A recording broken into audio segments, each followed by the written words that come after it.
आपको अब तक फेमिनिज्म के बारे में क्या पता है? What is the basic idea that you have gathered by your reading up till now about feminism? Sir basically females के राइट्स की प्रोटेक्शन के बारे में बात की जाती है, फीमेल्स या वुमेन इक्वेलिटी के बारे में बात की जाती है, इसमें यही समझ आता है। ओके, एंड आकाश साहब, आप बताइए, what do you know about feminism? Sir, जो ख्वातीन के हकूक हैं उनके बाद उनकी जिदोजहद की जाती है कि उसको मुआशरे में, एटमॉस्फेयर में हकूक मिले इक्वल टू मेन के। सर, जो भी मतलब। Thank you very much. And Abdul Rahman साहब,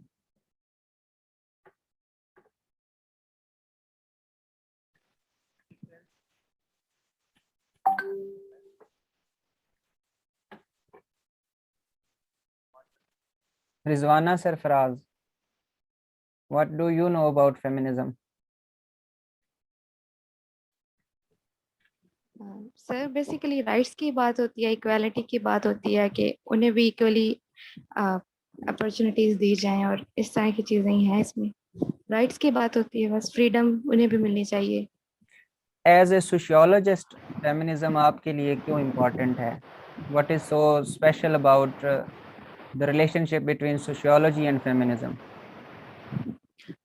सर अगर इसको सोशोलॉजी में रिलेट करें तो यही है कि अगर सोसाइटी को अगर चलाना है तो उसमें फीमेल्स को भी इक्वली अवेल किया जाए, और सोसाइटी जो है वो बेहतर तरीके से चल सकती है। अगर उन्हें उनकी राइट से महरूम रखा जाएगा तो ऑफ कोर्स सोसाइटी पे इम्पैक्ट पड़ेगा। Thank you very much for your input. Rana Numan कहते हैं कि it's a political movement that demands the equality of women in political, social and economics affairs. It requires the society to treat women as equal man, not as a second class citizen. Okay, simple terms में अगर हम feminism की बात करें, it's a political movement. आप इसको activism कह सकते हैं, आप इसको एक मूवमेंट कह सकते हैं, जिसमें जैसा कि नुमान साहब ने कहा कि जिसमें political, economic and social rights की बात हुई है। आप इसको ऐड कर सकते हैं कि it also talks about the culture, क्योंकि शुरू शुरू में जो फेमिनिज्म है उसका फोकस जो है वो राइट्स पे था, but after the over the period of time अब जो फेमिनिज्म है it talks about the culture, क्योंकि कल्चर ही वो ऐसी चीज है जिसके चेंज होने से जो है वो अल्टीमेटली वो चेंज आना है, या वो सोशल जस्टिस आना है, जिसके लिए फेमिनिस्ट जो हैं वो अपना एक्टिविज्म सारा कर रहे हैं।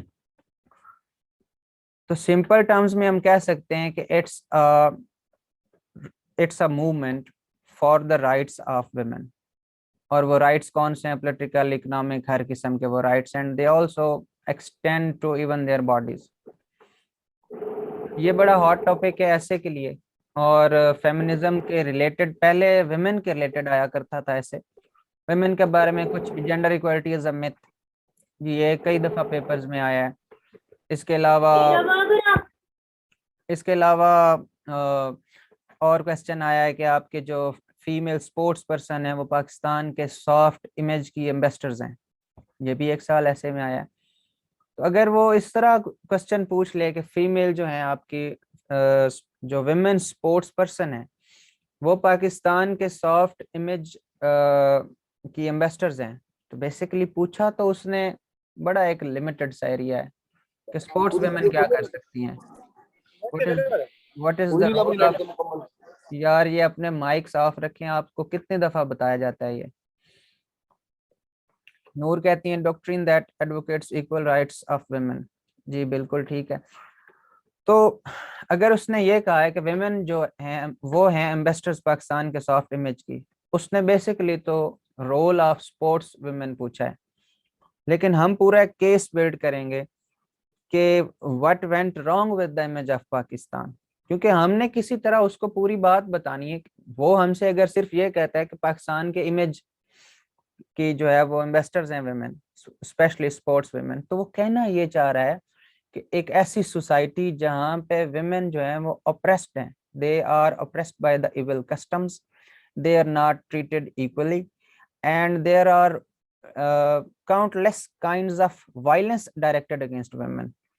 So in that closed society and in that oppressive society, if a country is producing women sports person where the traditional concept of women is that women belongs to home and they are closed, as is the famous sentence, they are closed behind the walls of home.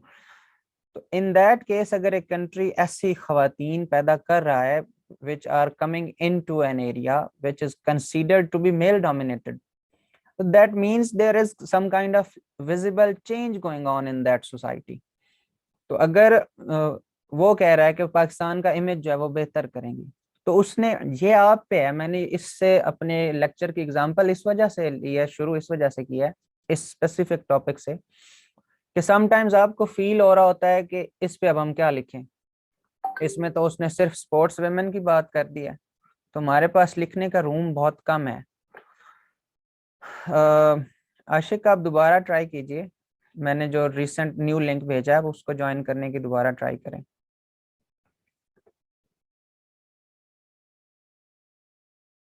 तो हमें लगता है कि हमारे पास इस topic के लिखने के लिए कोई खास रूम नहीं है। इट ऑल डिपेंड्स कि आप अपना केस बिल्ड कैसे करते हैं और आप स्टेटमेंट की डायसेक्शन कैसे करते हैं। तो सबसे पहले तो आप ये बताएंगे कि what went wrong with the culture of women, with the culture of Pakistan, या with the Pakistani culture related to women. या आप इसको इस तरह टैकल कर सकते हैं कि मतलब हम ये बात इस अंदाज से कर सकते हैं कि पाकिस्तान के कल्चर को खवातीन किस तरह बेहतर करेंगी। अगर हम सिर्फ इतना लिखते हैं कि वो सॉफ्ट जो इमेज है पाकिस्तान का, उसकी एम्बेसडर्स हैं, उसमें फिर हमें वो सारी चीज़ें बतानी पड़ेंगी कि औरतों ने किस किस तरह। अब हमारे पास इशू क्या होगा कि हमें स्पेसिफिक होना पड़ेगा जेंडर रिलेटेड, क्योंकि विमेन ने कौन सा कल्चर बिल्ड करना है, हम उसमें बहुत सी बातें कर सकते हैं कि इंक्लूसिव सोसाइटी है, वहाँ पे डेमोक्रेसी पार्टिसिपेटरी है, वहाँ के जो है वो इगलिटेरियन सोसाइटी है, लेकिन अल्टीमेटली बात जेंडर रिलेशन की तरफ ही आएगी, या जो कुछ जेंडर के रिलेटेड हमारे कल्चर के बारे में मिसकंसेप्शंस हैं या रियलिटीज जो world the way world recognizes Pakistan with respect to the treatment with the women, उसको हमने कैसे बेहतर किया। या तो हम इसको ये मेन स्टेटमेंट दें और उसमें हम लिखते जाएं, कोई 8-10 पॉइंट्स लिखते हैं, उसके बाद हम सजेशंस लिख सकते हैं कि हम मजीद किस तरह जो है अपना कल्चर बेहतर कर सकते हैं, या हम जो है विमेन है उनको मजीद किस तरह एम्पावर कर सकते हैं, not only in sports but in other domains, कि जिससे हमारा कल्चर बेहतर हो। दूसरा तरीका ये हो सकता है कि हम कहें कि अंडरस्टैंडिंग पाकिस्तानी कल्चर या Pakistan image in the world. अब हम इसमें कह तो सकते हैं कि यहाँ पे टेररिज्म भी है और यहाँ पे ये मसले भी हैं और ये मसले भी हैं, लेकिन चूंकि ऐसे विमेन के रिलेटेड था, जेंडर के रिलेटेड था, तो फिर हम पाकिस्तान का जो इमेज है अराउंड द वर्ल्ड जेंडर के रिलेटेड, जेंडर स्पेसिफिक इश्यूज को फिर हम रिलेट करते जाएंगे। पहले हम उसको बता देंगे और फिर हम बताएंगे कि जेंडर विमेन ने इसको ठीक कैसे किया। तो this is how you deal with the topic. अब सिंपली अगर हम फेमिनिज्म की बात करें तो ये वैसे बहुत पुरानी इसकी हिस्ट्री है। आप कह सकते हैं कि हर सोसाइटी में यकीनन ऐसी कुछ वॉइसेस रही होंगी जो कि तारीख के एक बहुत वक्त गुजर जाने की वजह से महफूज नहीं है, जो कि सोसाइटी में पैट्रियार्की या मेल डोमिनेंस की वजह से महफूज नहीं है, जो कि हिस्ट्री जो गलत तरीके से लिखी गई, तो जो हिस्ट्री दरबारियों के लिए या जो कॉमन मैन को जिस हिस्ट्री में से एक्सक्लूड किया गया है। और मैं सनम गुल इसी चीज पे बात कर रहा था कि लिमिटेड टॉपिक को फिर हमने किस तरह लेके चलना, हमने एक्सपेंड कैसे करना और केस अपना कैसे बिल्ड करना है। किसी तरह तो हमने उसे बताना है ना कि इमेज था क्या और फिर इन औरतों ने कैसे बेहतर किया। तो तारीख में वो आवाजें शायद हमेशा उठी होंगी लेकिन दबती रही होंगी, क्योंकि तारीख जो लिखने वाले थे उन्होंने चंद जो रूलर्स थे या चंद जो एलिट्स ऑफ द सोसाइटी थे, only they were included while writing the history. लेकिन there was a time after which voices of women started to be heard, not only by the women around them but by the men around them.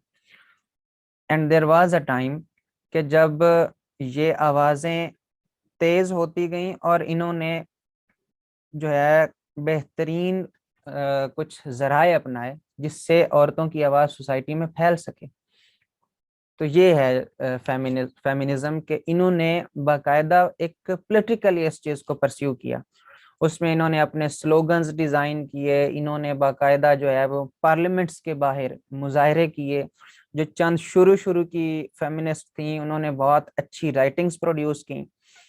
Other than academic work, politics में ना सिर्फ उन्होंने parliament के बाहर speeches की बल्कि different cities में बाकायदा जैसे ऑर्गेनाइज्ड प्रोटेस्ट होता है इस तरह उन्होंने ऑर्गेनाइज्ड प्रोटेस्ट किए, पम्फलेट्स लिखे गए जिससे उन्होंने सोसाइटी में अवेयरनेस पैदा करने की कोशिश की।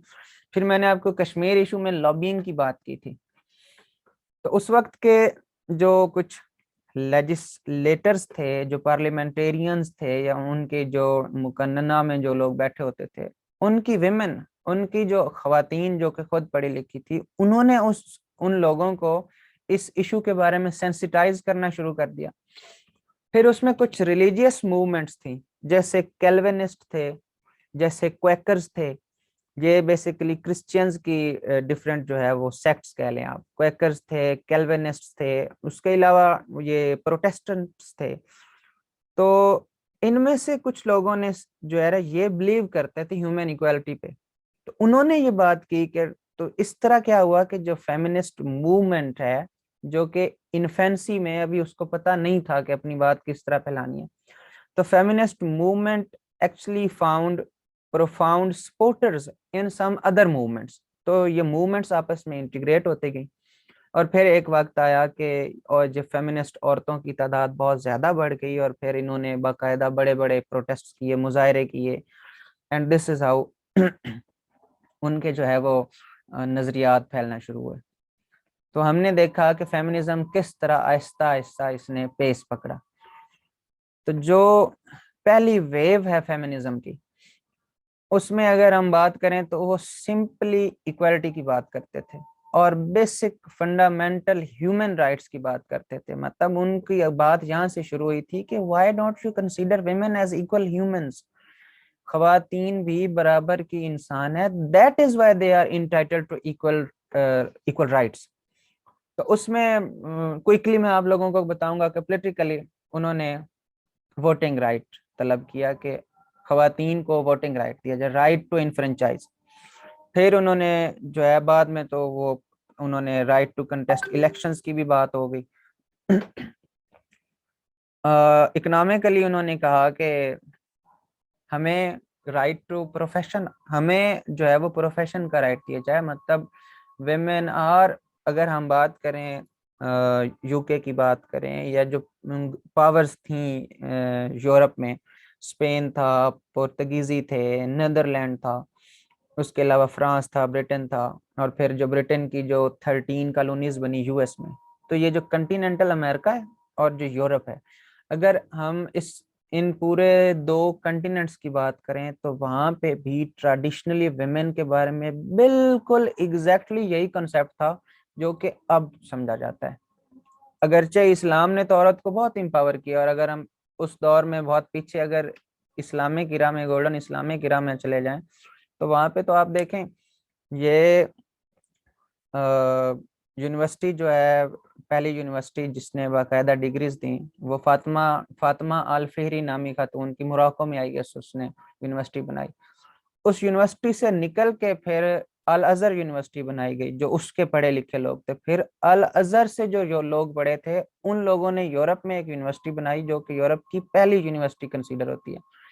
फिर उसका मुझे नाम याद नहीं है, मैं आपका सिर्फ लिंक बना रहा हूँ। वहां से जो लोग निकले उन्होंने ये आपके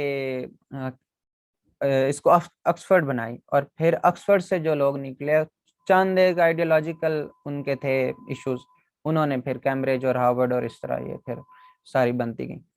तो अगर हम इस्लामिक इरा में वेमेन की बात करें तो वो तो बहुत इम्पावर्ड थी, लेकिन इस वक्त हमारी सोसाइटी में जो औरत का due to misinterpretation of religion जो रोल समझा जाता है कि औरत प्रिडोमिनेंटली घर के लिए बनी है, बिल्कुल यही व्यू उस वक्त के यूरोप, जब फेमिनिस्ट मूवमेंट स्टार्ट होने वाली थी, होने से पहले पहले के जो हालात थे यूरोप और अमेरिका के, बिल्कुल यही हालात थे। And to add fuel to fire, औरत बिल्कुल प्राइवेट प्रॉपर्टी नहीं रख सकती थी। इस्लाम ने तो बहुत पहले औरत को हिस्सा दिया है प्राइवेट प्रॉपर्टी, उसको ना सिर्फ प्राइवेट प्रॉपर्टी रखने की इजाजत दी है बल्कि उसका हिस्सा रखा है, राइट टू इनहेरिटेंस आप जिसको कह सकते हैं। तो राइट टू इनहेरिटेंस वहां पे बिल्कुल नहीं था, और अगर किसी खातून की प्रॉपर्टी होती भी थी तो after marriage that was transferred to his husband, her husband. तो राइट टू इनहेरिटेंस की बात की इन्होंने, राइट टू प्रोफेशन की बात की, राइट टू एजुकेशन की बात की। वहां पे कोई औरतों के लिए ना ही कोई इंस्टीट्यूशंस थे, and it was considered a taboo. तो जो बहुत कोई एलिट किस्म के विमेन थी, उनके लिए कोई प्राइवेटली ट्यूटर्स जो है वो बुलाए जाते थे जो उनको घर में पढ़ाते थे। और फिर अल्टीमेटली यही औरतें थी जिन्होंने फिर वो पहली पहले जिसको क्लासिक्स ऑफ फेमिनिज्म कहा जाता है, जिसमें ये शुलैमत फायरस्टोन है, जिसमें बेट्टी फ्रीडन है, और इसमें इसके फ्रेंच सोसाइटी के कुछ लोग हैं, और उसके बाद फिर ये आपकी सिमोन डी बूवर है फ्रेंच, उसने बुक लिखी। और फिर आहिस्ता आहिस्ता तो ये वो वुमेन थी जो जिन्होंने बेसिकली, ये most of them were elite women, and इनकी एजुकेशन ऐसे ही हुई थी।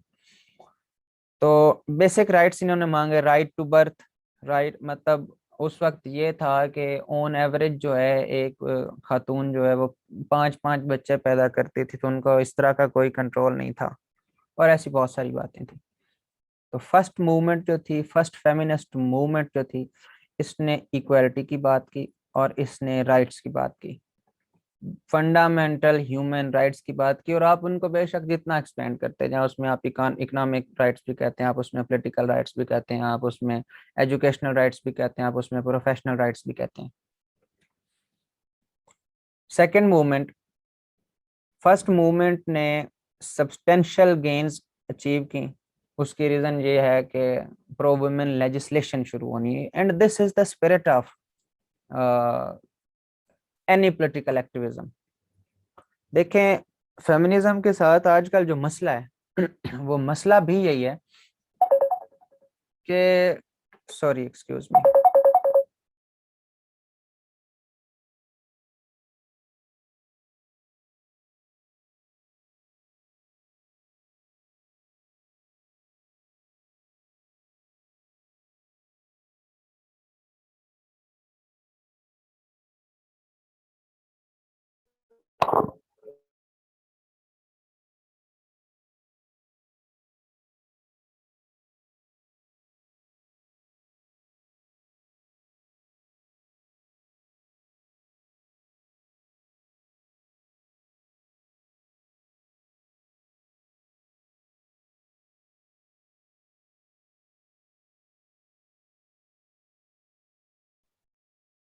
सॉरी। तो पॉलिटिक्स की या एक्टिविज्म की स्पिरिट ये है कि आप लेजिस्लेटिव चेंज की बात करें, और आप जो है वो कुछ आपको आपको अपने जो ऑब्जेक्टिव्स हैं वो बड़े क्लियरली डिफाइंड हो। तो ये जो पहली मूवमेंट थी, इसके ऑब्जेक्टिव्स बड़े क्लियरली डिफाइंड थे। दूसरी मूवमेंट में ये हुआ कि जो फेमिनिस्ट थे उन्होंने रियलाइज किया कि फेमिनिज्म जो है तब तक ये कुछ भी अचीव नहीं कर सकता जब तक औरत के बारे में जो है वो मर्द उसका जहन तब्दील नहीं हो सकता। औरत के बारे में जो आपके कल्चर में बातें हैं, जो बेसिक आपके जो एक जेंडर स्टीरियोटाइप्स बनी हुई हैं, आपकी जो जेंडर की कंसेप्शन है कि आप रोल्स जो डिफाइन कर रहे हैं कि ये काम खवातीन ने करना है, ये काम मर्दों ने करना है। और फिर जो औरत को मर्द से कमतर समझा जाता है, they are considered inferior to women, जब तक ये लोगों के जहन से नहीं निकलता तब तक हमारी सारी एफर्ट्स नाकाम जाएंगी। हम तब तक सब्सटेंशियली कुछ अचीव नहीं कर सकेंगे, ना पॉलिटिकली, ना इकोनॉमिकली, ना प्रोफेशनली। तो हमें इस कल्चर को चेंज करना है। तो जो दूसरी मूवमेंट थी, फेमिनिस्ट जो मूवमेंट थी, उसने भी सब्सटेंशियल गेन्स की। मैं उसके बारे में आपको चंद एक पॉइंट्स जो है वो लिखवा देता हूँ।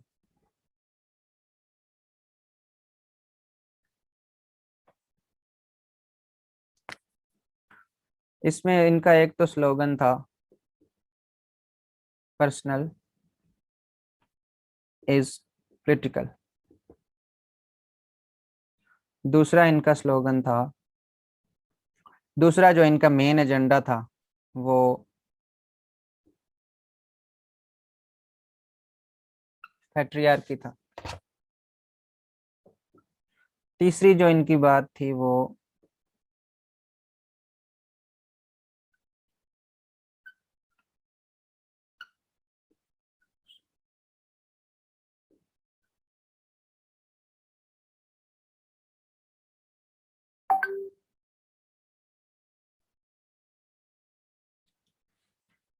इन्होंने बड़े रिग्रेस किस्म के एक्टिविज्म की बात की।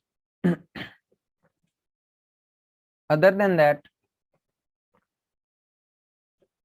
जो एक और इम्पॉर्टेंट बात इनके बारे में थी, कि पहले पे बात कर लेते हैं जो इनका मेन स्लोगन था।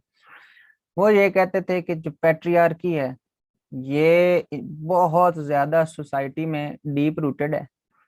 तो ना सिर्फ पॉलिटिक्स बल्कि आपकी फैमिली लाइफ, उसमें भी मर्दों की डोमिनेंस है। तो सिर्फ पॉलिटिकल डोमेन में औरतों को इक्वालिटी नहीं चाहिए, बल्कि हमारी पर्सनल लाइफ भी पॉलिटिकल लाइफ की तरह ही है। जैसे यहाँ पे पॉलिटिकल लाइफ में पावर ऑफ डिसीजन मेकिंग जो है वो मर्दों के पास है, ऐसे ही पर्सनल लाइफ में भी पावर ऑफ डिसीजन मेकिंग जो है वो मर्दों के पास है, एंड दैट्स ट्रू। इसी तरह उन्होंने ये कहा कि जब तक हम पर्सनल लाइफ में एम्पावर्ड फील नहीं करती, तब तक पॉलिटिकल लाइफ में, पॉलिटिकल डोमेन में हमें एम्पावर्ड फील करने की जरूरत ही नहीं है। कि हमें एम्पावर्ड जो है वो फील करने की इम्पोर्टेंस ही नहीं है, इसका कोई बेनिफिट ही नहीं। दूसरा था कि उन्होंने पैट्रियार्की के ऊपर बहुत रिसर्च की, पैट्रियार्की है क्या। और उन्होंने ये चीज जो उन्होंने हमें मतलब जिसके बारे में अवेयरनेस क्रिएट की, वो उन्होंने ये कहा कि ये इंस्टीट्यूशनलाइज्ड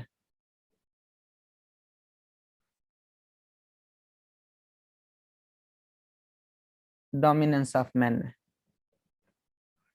कि आपकी सोशियोलॉजिकली देखें तो इंस्टीट्यूशन उस चीज को कहते हैं जो कि एक वाइडली एक्सेप्टेड बिहेवियर हो, या आप इंस्टीट्यूशन एक इदारे को कहते हैं। तो यहाँ पे इंस्टीट्यूशनलाइज्ड का मतलब दोनों है कि ये एक वाइडली एक्सेप्टेड बिहेवियर भी है, डोमिनेंस ऑफ मेन, एंड दूसरा आपकी जो इंस्टीट्यूशंस ऑफ पावर हैं, जिनकी आप बात कर लें, आप स्टेट बात कर लें, स्टेट की बात कर लें, आप गवर्नेंस की बात कर लें, आप रिलीजन की बात कर लें, आपकी सोसाइटी के जो भी बेसिक इंस्टीट्यूशंस हैं, तो वहां पे डोमिनेंस ऑफ जो मैन है उसको एक्सेप्ट किया जाता है। तो ये बात वो करते थे।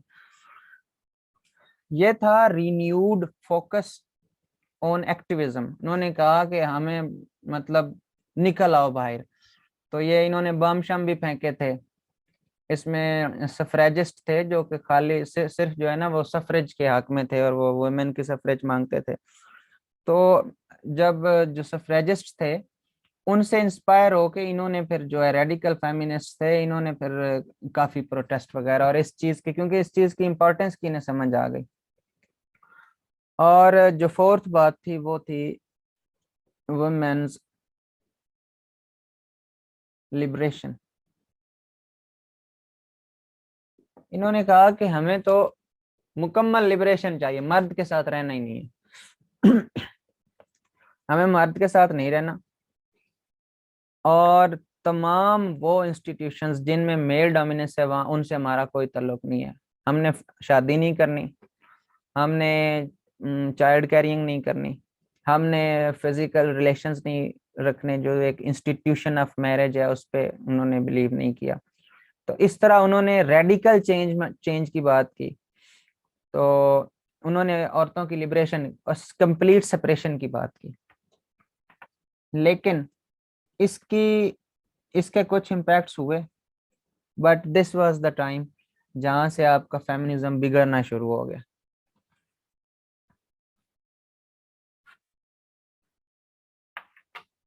वैसे फेमिनिज्म की जो है वो बहुत सारी स्ट्रैंड्स हैं, और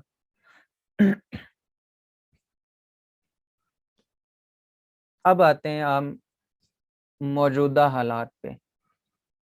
इसके अलावा थर्ड वेव फेमिनिज्म था, तो थर्ड वेव जो है उसके बारे में बिलीव किया जाता है कि उसको यूनिवर्सिटी एजुकेटेड स्टूडेंट्स ने चलाया, उसको ये मी टू मूवमेंट वगैरह, और कुछ लोग कहते हैं कि कंटिन्यूअसली फोर्थ मूवमेंट चल रही है और बहुत सी मूवमेंट्स चल रही हैं। कुछ लोग कहते हैं कि ये थर्ड मूवमेंट जिसको पोस्ट मॉडर्निस्ट फेमिनिज्म कहते हैं बेसिकली है वही, और ये इसी के डिफरेंट स्ट्रैंड्स हैं। तो मी टू मूवमेंट चली, उसके अलावा और बड़ी मूवमेंट्स चली जिसमें जैसे मर्द हजरात शर्ट उतार के फिर रहे होते हैं, तो ख्वातीन ने भी कहा कि मतलब हमारी भी जो है वो, हम अपनी बॉडी जो है वो डिस्प्ले क्यों नहीं कर सकते। तो इस तरह की मूवमेंट्स चली। इसके अलावा और काफ़ी जो है वो इसमें फेमिनिज्म में फिर चेंजेस आने लग गया। जैसे इन्होंने आपके ये जो एल जी बी टी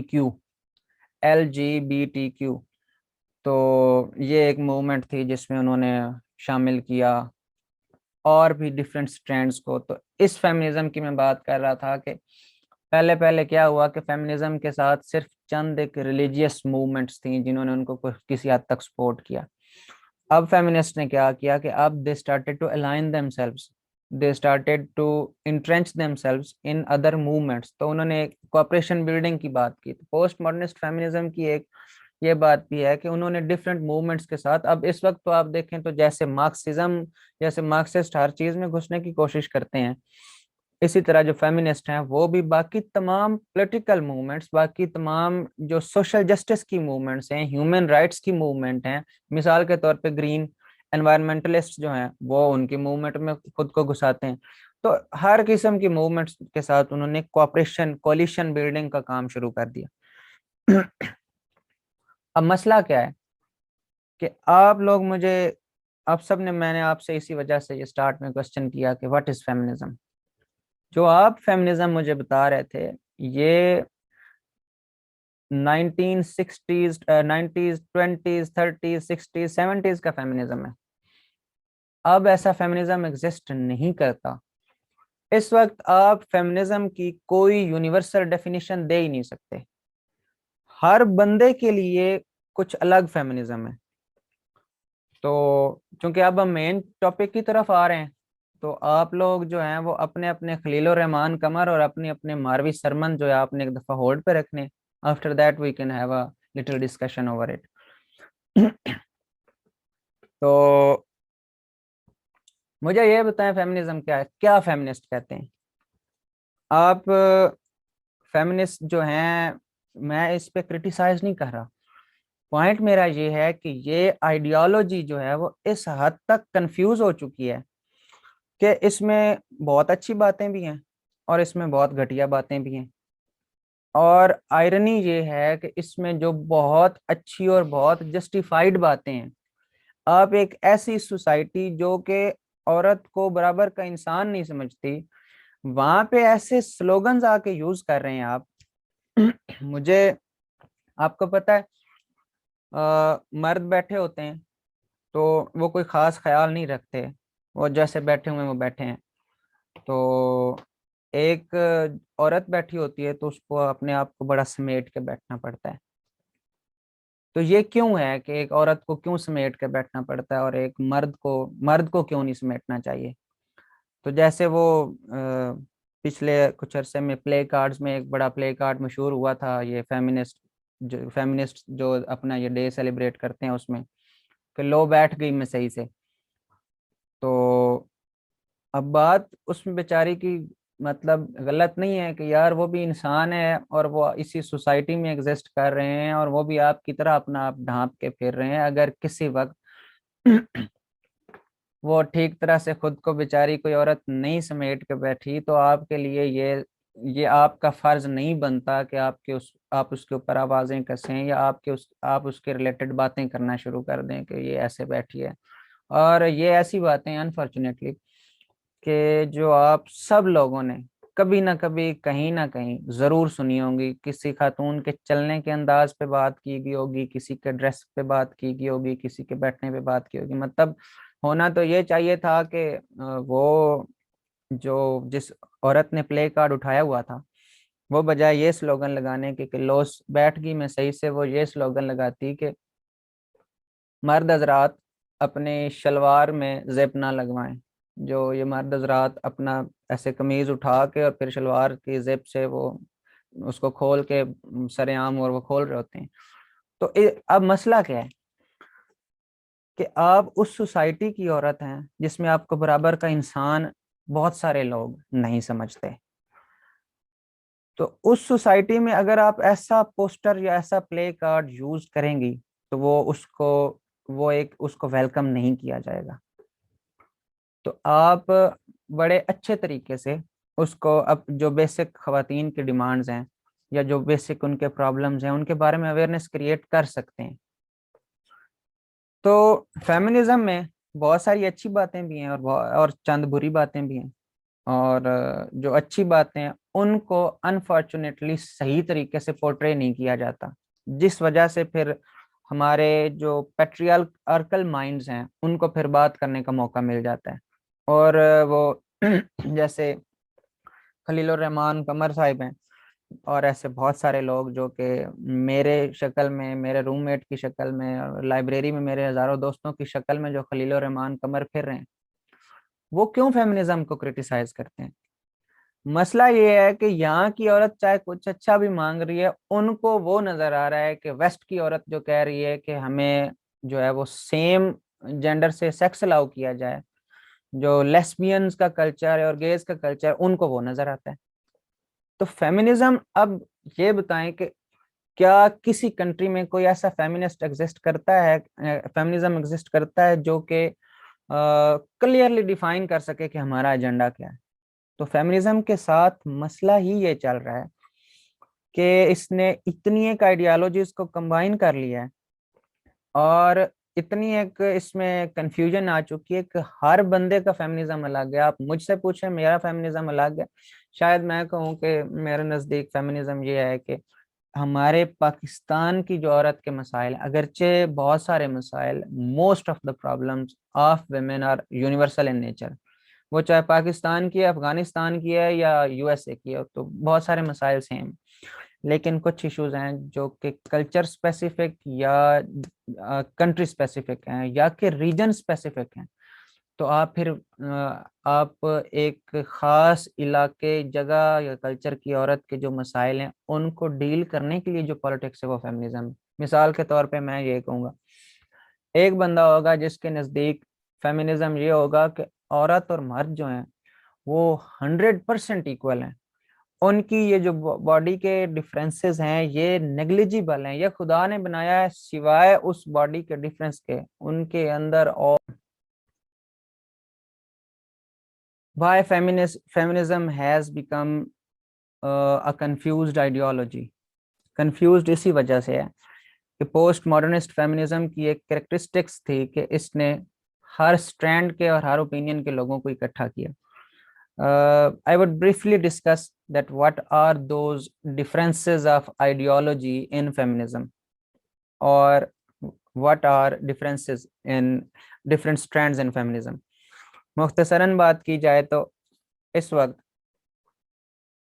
बहुत सारी सोसाइटीज ऐसी हैं जहाँ पे औरतों को लीगल, इकोनॉमिक, पॉलिटिकल इक्वालिटी मिल चुकी है। एक स्ट्रैंड है जो कहती है इक्वालिटी की बात करती है, अब भी इक्वालिटी फेमिनिज्म। एक स्ट्रैंड है जो अब भी, जिसको हम रेडिकल फेमिनिज्म भी कह सकते हैं। आप देखें कि रेडिकल फेमिनिज्म, उसकी एक खासियत ये है कि उसको those who are at the forefront of that movement, they are usually celebrities, और those elite women, ये दो किस्म के लोग। और सेलिब्रिटीज में भी ये आपकी जो फिल्म इंडस्ट्री के जो टॉप नॉच, जो आप कह लें, ये जो के बड़े फेमस पर्सनैलिटीज हैं, वो कह लें, हॉलीवुड, बॉलीवुड, और ये माशाल्लाह से अब लॉलीवुड भी। तो इन खवातीन की अगर पर्सनल लाइफ देखी जाए तो इनकी फैमिली लाइफ जो है वो कोई इतनी सेटिस्फाइंग नहीं है, स्पेशली अगर हम हॉलीवुड की बात करें। और फ्रीक्वेंटली इनके डाइवोर्स हुए हैं और फ्रीक्वेंट ऐसे इश्यूज हुए हैं। जो रेडिकल फेमिनिस्ट हैं वो अब भी कुछ ऐसे आइडियल्स की बात कर जाते हैं। ये पिछले दिनों पाकिस्तान में बड़ा मशहूर हुई थी एक वीडियो, हमारा ये फेमिनिस्ट प्रोटेस्ट ही हो रहा था, और वहाँ पे ये पाकिस्तान की कोई एक्ट्रेस थी, उनसे किसी ने क्वेश्चन किया कि दो मर्द हजरात का आपस में अटैचमेंट पॉसिबल हो सकती है? तो उन्होंने बड़े जो है वो यकजहती का इजहार करते उन्होंने कहा कि क्यों नहीं हो सकती, दो मर्द हजरात को आपस में मोहब्बत क्यों नहीं हो सकती, बिल्कुल हो सकती है। यानी ये जो होमोसेक्सुअलिटी, इसके बारे में बात हुई थी। तो ये चीजें अब यहाँ भी पेनिट्रेट कर चुकी हैं। या फिर जो रेडिकल फेमिनिस्ट हैं वो ये होमोसेक्सुअलिटी की बात ही इसी वजह से करते हैं कि उनके नजदीक जो हेट्रोसेक्सुअलिटी है, that is an institution of male dominance, तो that is dominated by the patriarchal ideas. इस वजह से वो हेट्रोसेक्सुअलिटी के खिलाफ हैं। वो कहते हैं, जो पोस्ट मॉडर्निस्ट फेमिनिस्ट हैं, वो बेसिकली बहुत सारी आइडेंटिटीज को तो मानते ही नहीं है। वो कहते हैं अच्छा, हेट्रोसेक्सुअलिटी के यानी कि अपोजिट जो सेक्सेस हैं, उनकी मैरिज जो है ये क्यों जरूरी है? ये तो कल्चरली कंस्ट्रक्टेड कॉन्सेप्ट है। तो हम वो तमाम चीजें जो कल्चर में पैट्रियार्की की तरफ से इन्फोर्स की गई हैं, और वो कल्चर जो मर्द ने बनाया है, वो जरूरी तो नहीं वो ठीक हो, हम उसको क्यों एक्सेप्ट करें?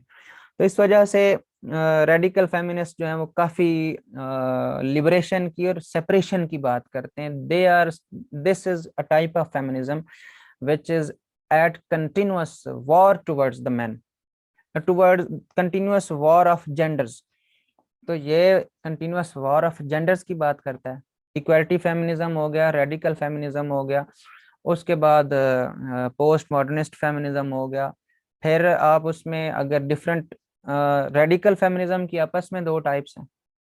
कुछ रेडिकल फेमिनिस्ट हैं जो कहते हैं कि पोर्नोग्राफी बहुत अच्छी चीज है और मैरिज जो है ये होनी चाहिए। कुछ जो रेडिकल फेमिनिस्ट हैं वो कहते हैं मैरिज होनी चाहिए, लेकिन कत्तन औरत के लिए जरूरी नहीं है कि वो बच्चों को संभाले, मर्द भी बच्चों को संभाले और घर का काम करे। तब वो जरा बेहतर किस्म के रेडिकल फेमिनिस्ट हैं। वो सिर्फ ये रियलाइज करवाना चाहते हैं कि पैट्रियार्की बहुत डीप रूटेड है, और other than patriarchy personal is political, वो इस चीज की भी बात करते हैं। लेकिन वो इस इंस्टीट्यूशन को एटलीस्ट खत्म नहीं करते, लेकिन जो सेग्रीगेशन है जेंडर की, और ये जो डाइकॉटमस रोल्स हैं कि ये काम मर्द ने करना है, ये काम औरत ने करना है, वो इस चीज के अगेंस्ट हैं। वो कहते हैं बच्चे पालेगा मर्द। एक स्ट्रैंड कहता है पोर्नोग्राफी अच्छी चीज है, एक स्ट्रैंड कहता है पोर्नोग्राफी बुरी चीज है। एक स्ट्रैंड कहता है इसमें रेडिकल्स में कि मैरिज अच्छी चीज है, निसेसरी इविल कह लो, इसके बगैर गुजारा नहीं है क्योंकि सोसाइटी भी चलानी है। एक स्टैंड कहता है कि बिल्कुल नहीं। तो ये वो लोग हैं जो फिर होमोसेक्सुअलिटी की बात करते हैं कि खवातीन आपस से ये नीड्स, फिजिकल नीड्स पूरी करें, तो इससे they would be liberated of the main, कि ये जो मैरिज है ये बजाते खुद पैट्रियार्की का ही एक इंस्टीट्यूशन है in order to suppress the women. तो मैरिज के खिलाफ बात करते हैं। फिर एक फेमिनिज्म में जो एक चीज मजीद आ चुकी है वो ये LGBTQs की मैंने बात की। तो उन्होंने और बहुत कुछ, मतलब उन्होंने जो सेक्सुअल ओरिएंटेशन है, किसी का सेक्सुअल बिहेवियर है, इसमें बहुत सारी क्लासेस को इंक्लूड कर दिया हुआ है। तो इस वजह से मैं ये बात कर रहा था कि फेमिनिज्म जो है, उनको बहुत सारे फेमिनिस्ट को खुद नहीं पता कि हमने क्या बात करनी है और अगर करनी है तो कैसे करनी है। और यही एक रीजन है कि जिसकी वजह से एक अच्छी आइडियोलॉजी, एक अच्छी मूवमेंट जिसने 50% ऑफ द ह्यूमैनिटी के राइट्स की बात की, उसको क्रिटिसिज्म का निशाना बनाया जा रहा है, जिसमें उनकी अपनी गलतियां हैं और उनका एक्टिविज्म का जो अंदाज है बाद में वो तब्दील हो गया। तो अब मुझे ये बताएं हाँ जी, शाइस्ता साहिबा कह रही हैं क्वीर थ्योरी। बेसिकली लफ्ज जो क्वीर है, सिंपल मानों में हर वो बंदा जो कि widely accepted, popularly accepted social behaviour के अगेंस्ट है, वो क्वीर है। तो इसमें LGBTQs और भी डिफरेंट जो ओरिएंटेशंस के और डिफरेंट बिहेवियर्स के जो लोग, मसलन कुछ लोग कहते हैं हमने बस शादी करनी नहीं है, हमारी कोई वजह नहीं, हमने शादी नहीं करनी। तो पॉपुलर एक जो नैरेटिव है वो यही है कि शादी होनी चाहिए, that is conducive for a society, for piece and stability in society. वो कहते हैं हमने शादी नहीं करनी। उधर तो खैर वेस्ट में तो वो एक जिनसियत ज़दा मुआशरा है, तो वहाँ पे तो खैर जानवरों वाला भी, तो उसमें LGBT की वो क्या कहते हैं, इसमें क्वीर थ्योरी में और बहुत कुछ आता है। तो वो सारी जो आइडेंटिटीज हैं वो क्वीर थ्योरी में शामिल है। अब मुझे ये बताएं कि सबसे पहले हम फेमिनिज्म जो है इस पे क्रिटिसिज्म पढ़ें या इसकी अच्छी अच्छी बातें पढ़ें? क्या मशवरा है आप लोगों का?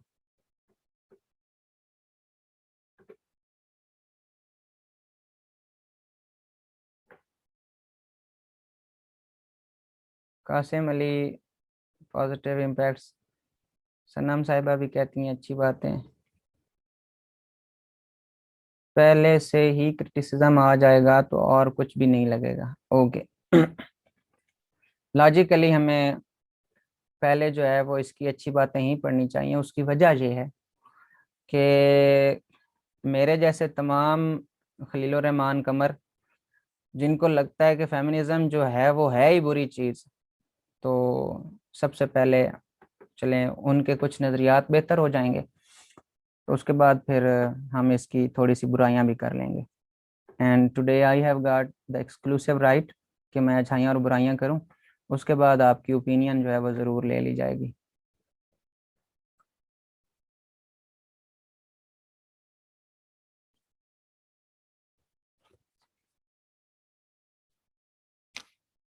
फेमिनिज्म से क्यों हमें नहीं डरना चाहिए? फेमिनिज्म वाई, अब मतलब इसमें why feminism is not something to fear, या why not something to fear, या वाई इम्पोर्टेंट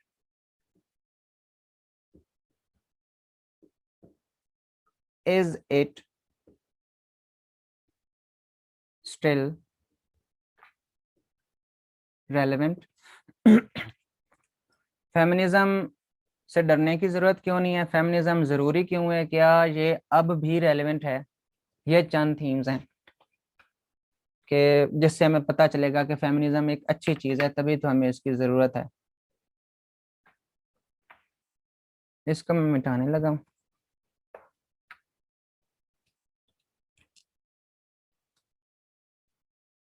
नंबर 1,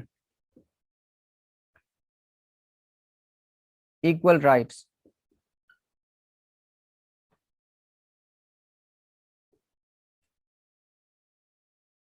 मुझे ये बताएं अगर कोई जो मूवमेंट है वो इक्वल राइट्स की बात करे और इक्वल अपॉर्चुनिटीज की बात करे, तो इसमें क्या बुरा है?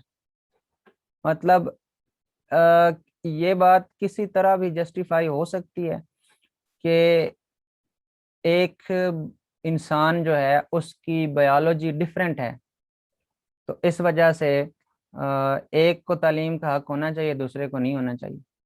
अगर ऐसी बात होती तो दुनिया में सारे हबशी और सारे पठान जो है वो पढ़े लिखे होते हैं, क्योंकि वो ज्यादा ताकतवर होते हैं, और बाकी जो आम मर्द है वो पढ़े लिखे ना होते हैं। यानी अगर हमारे पास फिजिकल पावर जो है वो ही अगर क्राइटेरिया है राइट्स का, तो फिर तो ये डिफरेंस मर्दों में भी एग्जिस्ट करता है, और अक्सर और बेशतर करता है कि कुछ मर्द कम ताकतवर होते हैं जिस्मानी तौर पे, कुछ ज्यादा होते हैं। तो ये तो कोई क्राइटेरिया ही ना हुआ। और फिर बियोलॉजिकली हम ये क्यों नहीं कह सकते कि मर्द जो हैं उनकी जिसामत औरतों से मुख्तलिफ है, इस वजह से औरतों को राइट्स होने चाहिए और मर्दों को नहीं होने चाहिए? मतलब ये क्यों, हमें ये किसने बताया? मजहब ने बताया या कल्चर ने बताया? दुनिया के किसी भी मजहब ने तो कतन ये बात नहीं बताई कि हमारे पास बेसिकली एक सोसाइटी में ऑर्डर लाने के लिए या एक सोसाइटी में कानून का निफाज करने के लिए, कुछ सीखने के लिए, या orderly peaceful stabilized stable society की जो है वो अचीवमेंट के लिए हमारे पास यूजली दो ही चीजें हैं, रिलीजन है, लॉ है, और कल्चर है। तो किसी रिलीजन ने तो ये बात नहीं की कि औरत जो है वो मर्द से कमतर है। इसी तरह किसी कानून ने भी, पहले कानून बनते थे, अब कानून बदल चुके हैं, अब बहुत तब्दीली आ चुकी है। इमरान खान वाली तब्दीली नहीं, दूसरी तब्दीली, सोच की तब्दीली ड्यू टू एजुकेशन, और बाकी फेमिनिस्ट मूवमेंट की वजह से बहुत सारी चेंजेस आई हैं। बहुत से लोग जिन्होंने कभी, मतलब हमने कभी ये सोचा भी नहीं था कि क्या वाकई औरतों के साथ मसाइल हैं, हम लोगों ने ये पहले छोटी क्लासेस में एटलीस्ट नहीं सोचा था कि जब भाई को भूख लगती है तो छोटी बहन को क्यों भाग के कहा जाता है कि जाओ और भाई को कुछ बना के दो। हम लोगों के जहन में ये बात कभी नहीं आई थी कि उसको ही क्यों कहा गया। मतलब मैंने खाना खाना है, मैं अगर ये मेरी एक बेसिक नीड है कि मैं, अगर मुझे parents if they teach me how to feed myself, my own self, कि मैंने कैसे अपने आप को भूखा नहीं मरने देना, मैंने आपको जिंदा कैसे रखना, तो मुझे क्यों नहीं सिखाया मेरी छोटी बहन को ही क्यों ये कहा गया कि जाओ और भाई को खाना बना दो। तो ऐसी चीजें हमारे जहन में नहीं आती होती थी। तो फेमिनिस्ट मूवमेंट की वजह से, एजुकेशन की वजह से, और कल्चरल चेंज की वजह से जो है अब इक्वालिटी कोई एक बहुत बड़ी बात नहीं रही। तो सिंपल अगर हम बात करें तो फेमिनिज्म जो है वो इक्वल अपॉर्चुनिटीज और राइट्स की बात करता है, राइट्स प्लस अपॉर्चुनिटीज की बात करता है। तो ठीक है, इसमें बुरा क्या है, इसमें डरने वाली क्या बात है? ये तो फिर थ्रेट ना हुआ? तो हमने एक सोसाइटी की बात की, पीसफुल सोसाइटी की, तो इस छोटी सी आपको कोटेशन लिखवा देता हूँ। We must not fear equality, we must not fear equality. It is an essential part of any society that wants to be a leader. It is an essential part of any society that wants to be a leader in sustainable development, social justice, peace and security. Social justice, peace and security. ये आपके जो Canada के, okay मैं लिख देता हूँ।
इसमें चंद बड़ी अच्छी बातें डिस्कस हुई हैं। इक्वालिटी इस वजह से ज़रूरी है कि एक सोसाइटी में सस्टेनेबल डेवलपमेंट तभी आ सकती है। मुझे ये बताएं कि आप सबको ये बात पता है कि अगर आप 50% लोगों को एक्सक्लूड रखेंगे from the economic main stream, आपके इस वक्त मिसाल के तौर पे आपके पास इस वक्त जो आपकी वर्क फोर्स है तकरीबन 60 मिलियन प्लस आपके पास लोग हैं जो कि आपकी वर्क फोर्स है। मुझे ये बताएं, इन 60 मिलियन ने बूढ़े नहीं होना, इन्होंने मरना नहीं है, उसके बाद क्या करेंगे? उसके बाद जो है आपकी डेवलपमेंट जो है वो सस्टेनेबल नहीं रहेगी।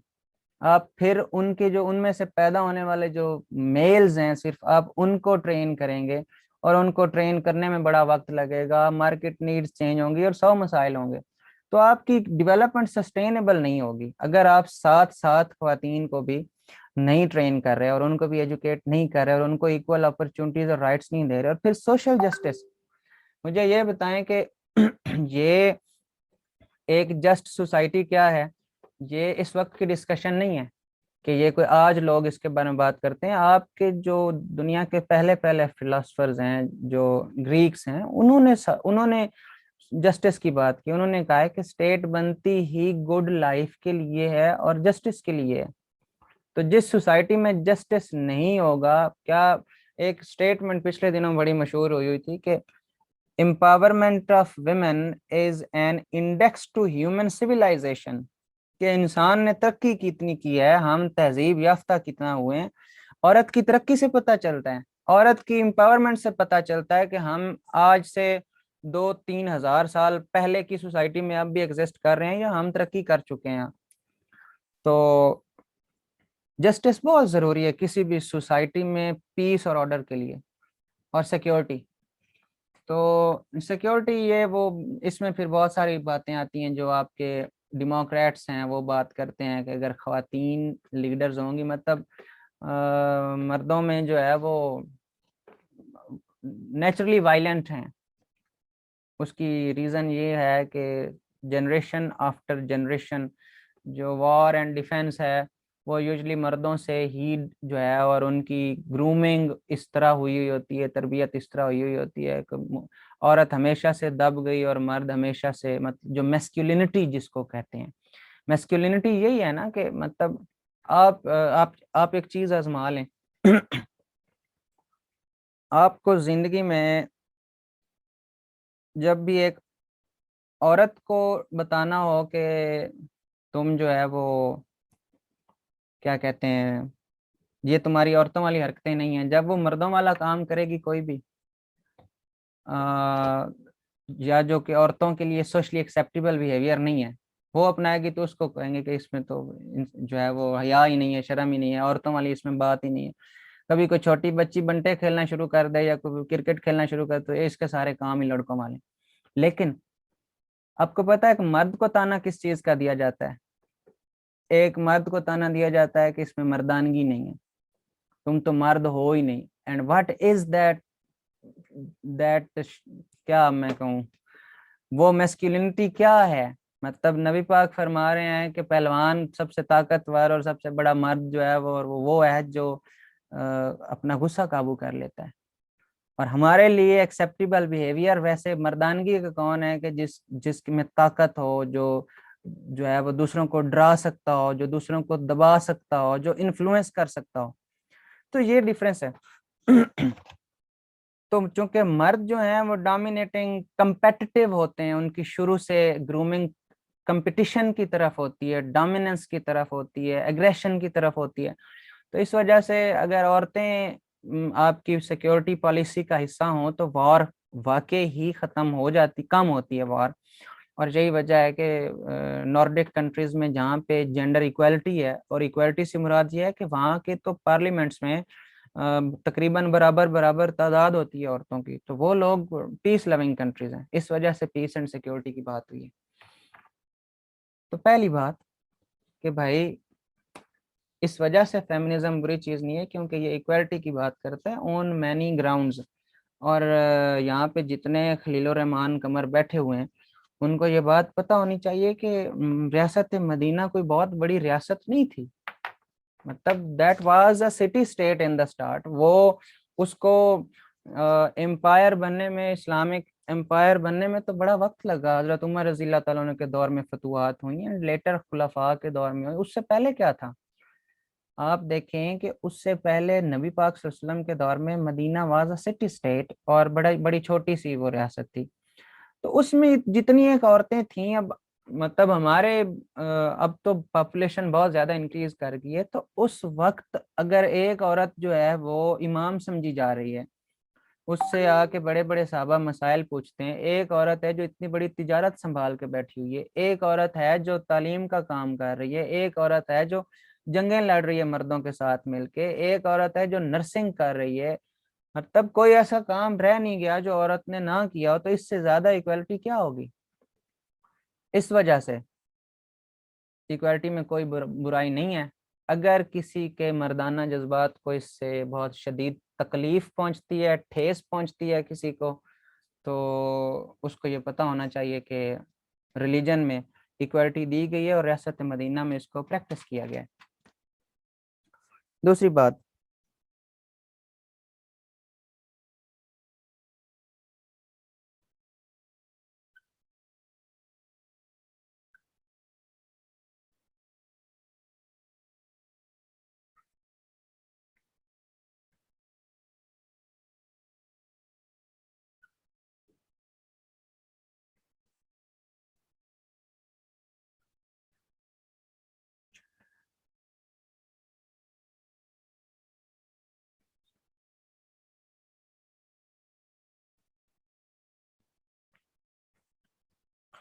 अब यहाँ पे फेमिनिज्म के ऊपर एक छोटा सा क्रिटिसिज्म किया जाता है कि ये सिर्फ औरतों के अगेंस्ट ही वायलेंस की क्यों बात करता है, बेचारे मर्द के अगेंस्ट तो वायलेंस की बात ही नहीं करता।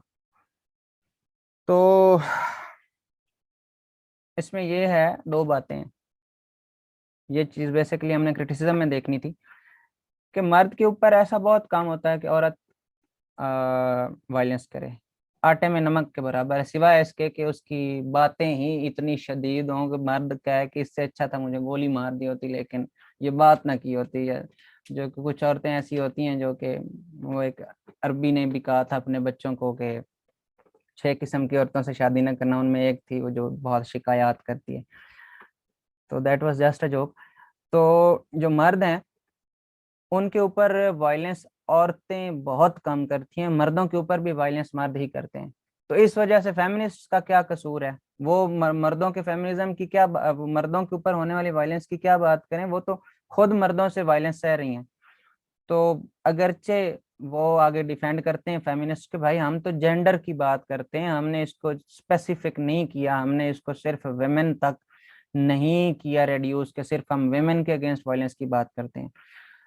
तो चूंकि दूसरी बात यह है कि अगर फेमिनिस्ट विमेन के अगेंस्ट होने वाले वायलेंस की बात करते भी हैं तो इस वजह से जस्टिफाइड है कि आप देख लें, आप वो तमाम लोग जो बात करते हैं कि औरत के ऊपर वायलेंस नहीं होता या ये फेमिनिस्ट झूठ बोलते हैं, वो बराए मेहरबानी काम करें कि वो इतना दूर ना गया करें, अपने घर से शुरू करें, अपने मोहल्ले से शुरू करें, अपने आसपास। उनके पास हजारों मिसालें होंगी। मतलब मसला ही यही है, दिस इज द प्रॉब्लम, कि हमारे पास जो पैट्रियार्की है वो इस हद तक डीप रूटेड है कि हमें हमारा डिफेंसिव मैकेनिज्म खुद ही ऑन हो जाता है। अगर कोई कहे ना कि औरत के ऊपर जुल्म हुआ है, तो हमारा डिफेंसिव मैकेनिज्म ऑन हो जाता है, अच्छा कहाँ जुल्म हुआ है। तो मानने का दिल नहीं करता, एक्सेप्ट करने का दिल नहीं करता, हालांकि हम ऐसी एग्जांपल्स बहुत सारी सोसाइटी में देख सकते हैं। तो प्रॉब्लम क्या है कि फेमिनिज्म इस वजह से जरूरी है, जो कि हमने ये भी कहा था कि इज फेमिनिज्म स्टिल रेलेवेंट, या why, what is need for feminism, या why feminism is not something to fear. कि एक ऐसी पॉलिटिकल मूवमेंट जो किसी इंसान के ऊपर होने वाले जुल्म की बात करती है, उसमें बुरा क्या है या उसमें अनजस्टिफाइड क्या है। मतलब बुरा बेशक आप कुछ लोगों को उससे तकलीफ जरूर होती होगी, लेकिन जिन लोगों को इससे तकलीफ होती है वो भी इसको इस वजह से अनलॉफुल इस वजह से नहीं कह सकते कि वायलेंस तो किसी के ऊपर भी हो वो गलत है। औरत के ऊपर हो तब भी गलत है। तो ऐसी एक मूवमेंट जो वायलेंस के अगेंस्ट बात कर रही है वो बिल्कुल ठीक है। इसमें आपने करना ये है कि कुछ फैक्ट्स वगैरह सर्च कर लेने हैं from the context of Pakistani society और ग्लोबली। मिसाल के तौर पे आप यूएस यूके में देख लें, यूएस में देख लें, यूके में देख लें, इसमें कुछ लैटिन अमेरिका को कोई एक कंट्री उठा के देख लें, अफ्रीका में नाइजेरिया उठा के देख लें, वो सबसे बड़ा कंट्री है वो, तो नाइजेरिया देख लें, और पाकिस्तान, साउथ एशिया में से कुछ मिसालें ले लें और स्पेसिफिकली पाकिस्तान। सबसे पहले तो आप अपनी बात को सब्सटेंशिएट कर सकें कि भाई कहाँ है वायलेंस। अगर आप फैक्ट देंगे तो पता चलेगा कि वायलेंस है। उसके अलावा आप पाकिस्तानी कॉन्टेक्स्ट में कुछ चीज़ें हैं जैसे कि सख्ती है, इनको आप जैसे कि वो क्या कहते हैं, इंटीमेट पार्टनर वायलेंस है, आपके जो अपना शौहर है। ये इंटीमेट पार्टनर इस वजह से कहा जाता है कि बेचारी औरत को सिर्फ उसका हस्बैंड नहीं मारता, वो उसके हस्बैंड के भाई वगैरह भी, उनमें से भी समटाइम्स कोई अपने हाथ साफ कर लेता होता है। तो इस वजह से जो मेजॉरिटी केसेस होते हैं उनको अपने हस्बैंड ही मारते हैं। तो इस वजह से इंटीमेट पार्टनर वायलेंस की बात की है। कारोकारी, आकाश बताओ कारोकारी का क्या मतलब है? सर ये कारोकारी मतलब सन में एक कल्चर है कि किसी भी लड़की का फिजिकली किसी गैर महरम से मतलब रिलेशनशिप हो तो उसको मतलब गोली मार दी जाती है, जहाँ उसकी मतलब दूसरे शादी करवाई जाती है, तो ये कारोकारी कहते हैं इसको सर। ठीक है, मतलब अगर मर्द जो है वो पसंद की शादी कर ले तो कोई मसला नहीं है, या मर्द से अगर कुछ हो जाए तो ठीक है, लेकिन औरत से अगर कुछ हो जाए नहीं नहीं तो सर, अगर गोली मार दी जाती मर्द भी पकड़ा जाता है तो उससे भी मार दिया जाता है, मतलब किसी गैर लड़की के साथ, है। ठीक हो मतलब गया। किसी लड़की के हस्बैंड ने देख ओके लिया तो ओके उसको। ओके ओके ओके आकाश, इसमें बेसिकली बात ये है कि जो कारोकारी का लफ्जी मतलब है, कारोकारी इसका मतलब होता है काला और काली, यानी जो बुरा काम जिन्होंने किया है। इसमें सिर्फ फिजिकल रिलेशंस की बात नहीं, अगर कोई पसंद की शादी विदाउट फैमिली कंसेंट कर ले तो फिर भी मार दिया जाता है। That is the ironic thing. चलो आप सिर्फ फिजिकल रिलेशन की बात अलग है, लेकिन अगर पसंद की शादी विदाउट कंसेंट ऑफ फैमिली कोई कर ले तो फिर भी उसको मार दिया जाता है। कारोकारी हो गई, सत्ती हो गई, उसके अलावा वानी क्या है? ये भी मेरे ख्याल से आपके इलाके में और बलूचिस्तान में ये चीज़ है, बताएं ये क्या है? वन्नी एंड स्वारा। सर हम पोलियंड्री को भी ये वायलेंस कर सकते हैं, मतलब एक लड़की की 4 लड़कों के साथ शादी करवाई जाए, ये हिमालय में प्रैक्टिस होती है सर। बिल्कुल ठीक हो गया।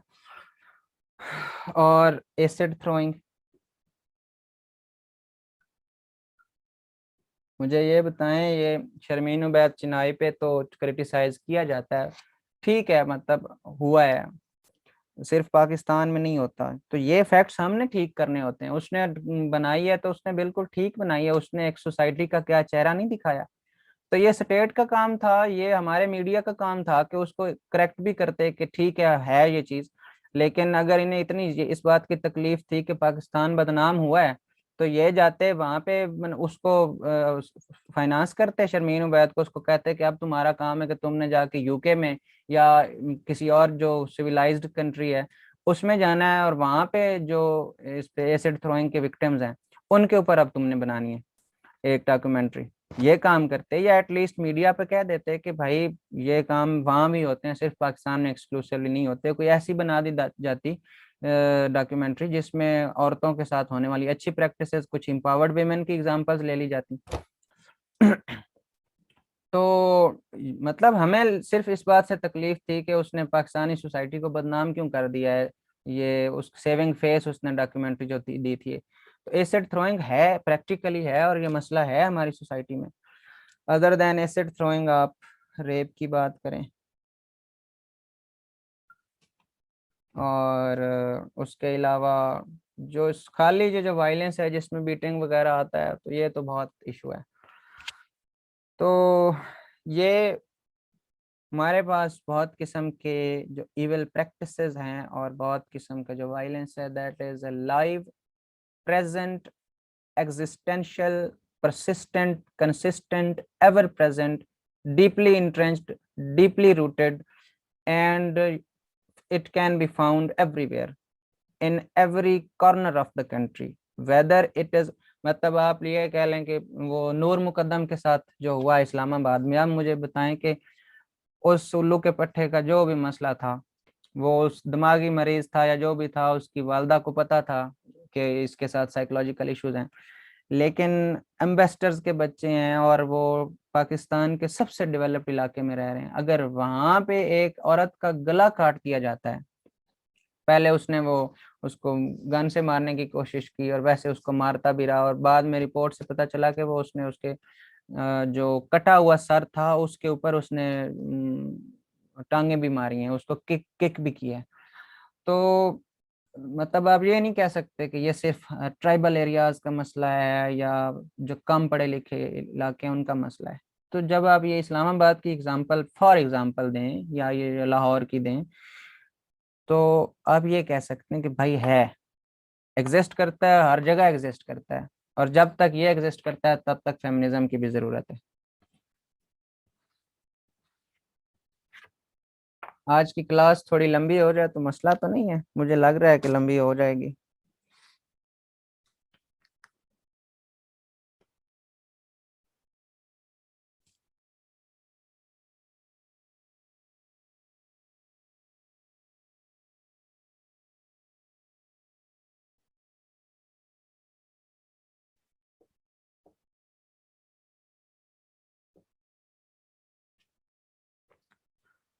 फेमिनिज्म जो है वो it talks about political participation of the women. It talks about their political equal political rights. Feminism encourages participation of women in the area of politics. Feminism gives them not only the equal political rights, but it also tries to make some kind of arrangements where this high level of unequal participation of women can be reduced, and as and जो है वो ज्यादा से ज्यादा खवातीन को the more and more women should be brought to the arena of politics, वो ये बात करते हैं। अब आपको पता है ये बात हकीकत है कि एक खातून जो है वो लिंग्विस्टिकली ज्यादा प्रोफिशिएंट होती है, क्योंकि आप सबको पता है क्योंकि उसने परवरिश करनी होती है, तो अल्लाह ताला ने कुदरती तौर पे औरत के अंदर जो है वो जबान जल्दी सीखना और अच्छा बोलना, ये जो एक बात है ना कि औरत जो है ना वो जल्दी कन्विंस कर लेती है, इसमें सिर्फ ये रीजन नहीं है कि मर्द फितरी तौर पे बायस्ड होता है कि खातून की बात सुन ली तो कहा कि ठीक है, इसमें इसकी वजह ये बिल्कुल हर केस में नहीं होती कि अपोजिट जेंडर ने कोई बात की तो मर्द इस वजह से थोड़ा सा इन्फ्लुएंस हो गया। हकीकत में खातून में जो पावर ऑफ कन्विंसिंग है वो ज्यादा होती है। तो मतलब औरतें जो हैं वो उनकी डिप्लोमेटिक स्किल्स अच्छी होती हैं उनकी, और फिर ये है कि अगर आप पहले पिछले अदवार की बात करें तो जब जंगें जोरे बाजू पे लड़ी जाती थी तो तब तो आप कह देते कि ठीक है, क्योंकि मर्द में जोर ज्यादा है इस वजह से उसको होना चाहिए, उसको लीडर ऑफ द ट्राइब होना चाहिए, उसको लीडर ऑफ द स्टेट और एम्पायर होना चाहिए। लेकिन अब क्या जंगें जोरे बाजू पे लड़ी जाती हैं? क्योंकि अब डिफेंस का कॉन्सेप्ट, सिक्योरिटी का कॉन्सेप्ट, लीडरशिप का concept that is not specific to physical power, इस वजह से औरतें लीडर बन सकती हैं and they are already good diplomats, और वो अच्छी पब्लिक डीलिंग कर सकती हैं, इस वजह से औरतों को लीडर होना चाहिए। अब ये तो मैं इस बात को डिफेंड बेसिकली कर रहा था या इस बात के आर्ग्यूमेंट्स दे रहा था कि जो लोग कहते हैं ना कि औरत को क्यों लीडर होना चाहिए, होना ही नहीं चाहिए, ये तो मर्द मर्द के लिए, तो इस वजह से फेमिनिस्ट कहते हैं कि अगर औरतें लीडर्स बनेंगी तो वो अच्छी रोल मॉडल्स बनेंगी बाकी औरतों के लिए, बाकी बच्चियों के लिए। तो मर्द जो हैं वो यूनिवर्सली तमाम औरतों के लिए अच्छे लीडर्स नहीं साबित हो सकते, तो जब तक वो अपनी मतलब एक मैं हूँ फॉर एग्जांपल, मेरे लिए जो है वो क्या नाम है उनका, अल्ताफ भाई, MQM वाले, वो एक बड़े रोल मॉडल किस्म के लीडर हैं, तो वो मुझे अच्छे लगते हैं। वो एक मेल है ना, मैं अपने आप को किसी मेल की पर्सनैलिटी से अलाइन करता हूँ कि मोटिवेशन में ढूंढ सकता हूँ। तो ऐसा बड़ी मुश्किल से होगा कि मैं, बिल्कुल मुमकिन है लेकिन मेरे लिए शायद थोड़ा मुश्किल हो कि मैं कोई औरत जो है वो उसमें मुझे कोई अच्छी लीडर मिले, सिवाय इसके कि वो बहुत फार्मिडेबल लीडर हो, जैसे कि जसिंडा एल्ड्रिन है, आई गेस न्यूजीलैंड की हैं या ऑस्ट्रेलिया की हैं। तो ऐसी औरतों को भी रोल मॉडल्स ढूंढने के लिए, कुछ सीखने के लिए, मोटिवेशन ढूंढने के लिए, आगे आने के लिए विमेन लीडर्स की जरूरत है। तो अगर आप जो इक्वल हाफ है ऑफ योर पॉपुलेशन, उसको सही मानों में एम्पावर करना चाहते हैं, तो आपको उसी की जेंडर से कुछ लोग ऊपर उठा के बिठाने भी हैं। इस वजह से जो विमेन लीडर्स हैं वो रोल मॉडल्स प्रूव हो सकती हैं। उसके अलावा अगर हम बात करें तो एक जो है,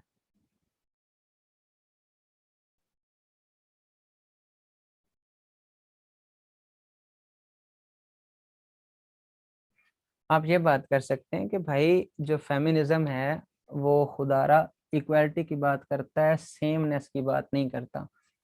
अगर कोई औरत जो है वो उसको बराबर के हुकूक दे दिए गए हैं तो वो मर्द नहीं बन जाएगी, वो औरत ही रहेगी। तो वो लोग जो कहते हैं कि ये फेमिनिज्म क्या अजीब मूवमेंट है कि जो दो जेंडर्स को, हमारी सोसाइटी में जो बेसिक इंस्टीट्यूशंस हैं हम उनकी बात कर लेते हैं। गवर्नमेंट हो गया, रिलीजन, एजुकेशन,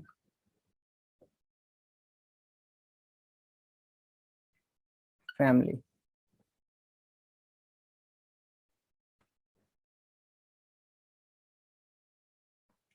आसिया नूर, और कौन से बेसिक इंस्टीट्यूशंस हैं आपके, सोशल इंस्टीट्यूशंस कौन से हैं?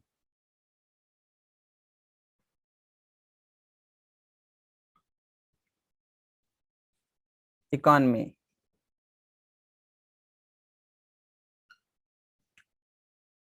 फैमिली का जिक्र हो गया, रिलीजन भी हो गया, ठीक हो गया।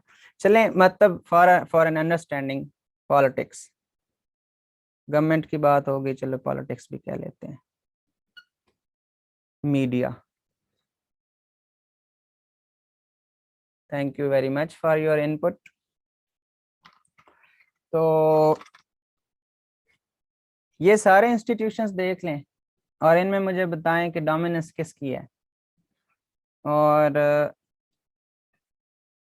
मतलब अगर आप एजुकेशन की बात करते हैं तो मुझे बताएं विमेन कितनी हैं जो है फैकल्टी में, यूनिवर्सिटीज़ की अगर फैकल्टीज़ की बात करें। ऑल दो चेंजेस आ रहे हैं, मैं ये नहीं कहता चेंजेस नहीं आ रहे, बिल्कुल आ रहे हैं और मीनिंगफुल चेंजेस आ रहे हैं और चीज़ें बेहतरी की तरफ जा रही हैं, लेकिन डोमिनेंस किसकी है?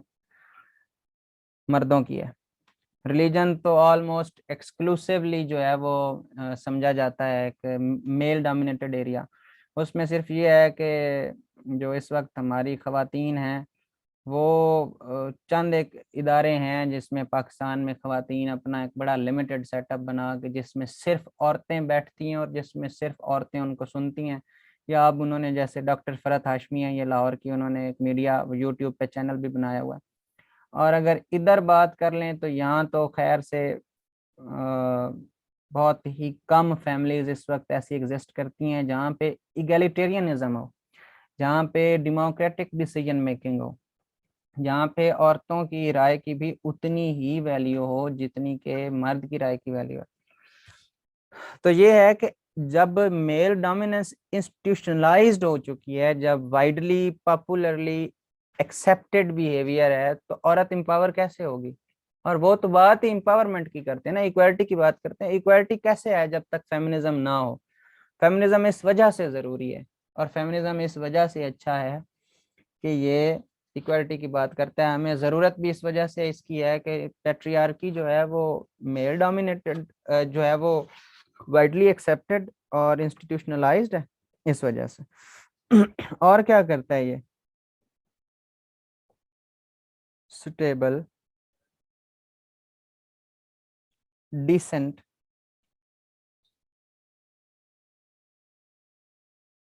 सोसाइटी की बात करता है जिसमें क्या हो, जेंडर जस्टिस हो। आपके जस्टिस की भी बड़ी टाइप्स हैं, आपका इकोनॉमिक जस्टिस है, आपका सोशल जस्टिस है, आपका डिस्ट्रीब्यूटिव जस्टिस है, पॉलिटिकल जस्टिस है। तो उसमें जेंडर जस्टिस की हमें ज़रूरत है। नूर साहिबा कहती हैं कि sometimes religion is also manifested और being moulded in order to substantiate the patriarchal system in our society. जी बिल्कुल ऐसा होता है। मुझे आज तक सिर्फ एक चीज़ जो कि जिसकी मैं अब पढ़ा नहीं है कि सिर्फ औरत इमामत नहीं करवा सकती नमाज की, इसके अलावा मुझे कोई ऐसी चीज़ मिली नहीं है रिलीजन में कि जिसमें ये बात की गई हो कि औरत जो है वो मर्द के बराबर नहीं है या वो इक्वली एबल नहीं है। लेकिन कहा बहुत कुछ जाता है रिलीजन में। तो ये मिस इंटरप्रिटेशन कह लें कि जब रियासत मदीना में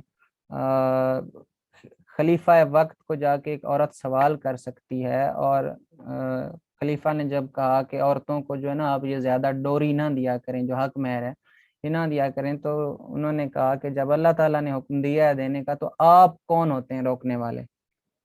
तो उन्होंने खलीफा ने उसी वक्त कहा कि मैं गलत था और ये ठीक कह रही थी। तो औरत जो है वो उसको बराबर जो है वो इस्लाम ने तो रखा है, मजहब ने तो रखा है, लेकिन मिस इंटरप्रिटेशन ऑफ जो रिलीजन है उससे बहुत कुछ होता है। तो स्टेबल डिसेंट सोसाइटी जिसमें जेंडर जस्टिस हो, इस फेमिनिज्म तो इसकी बात करता है, इस वजह से ये जरूरी है। मसलन इसमें डिसेंट क्या है या जेंडर जस्टिस क्या है, डिसेंसी की बात कहाँ आ गई या जस्टिस की, जेंडर जस्टिस की बात कहाँ आ गई।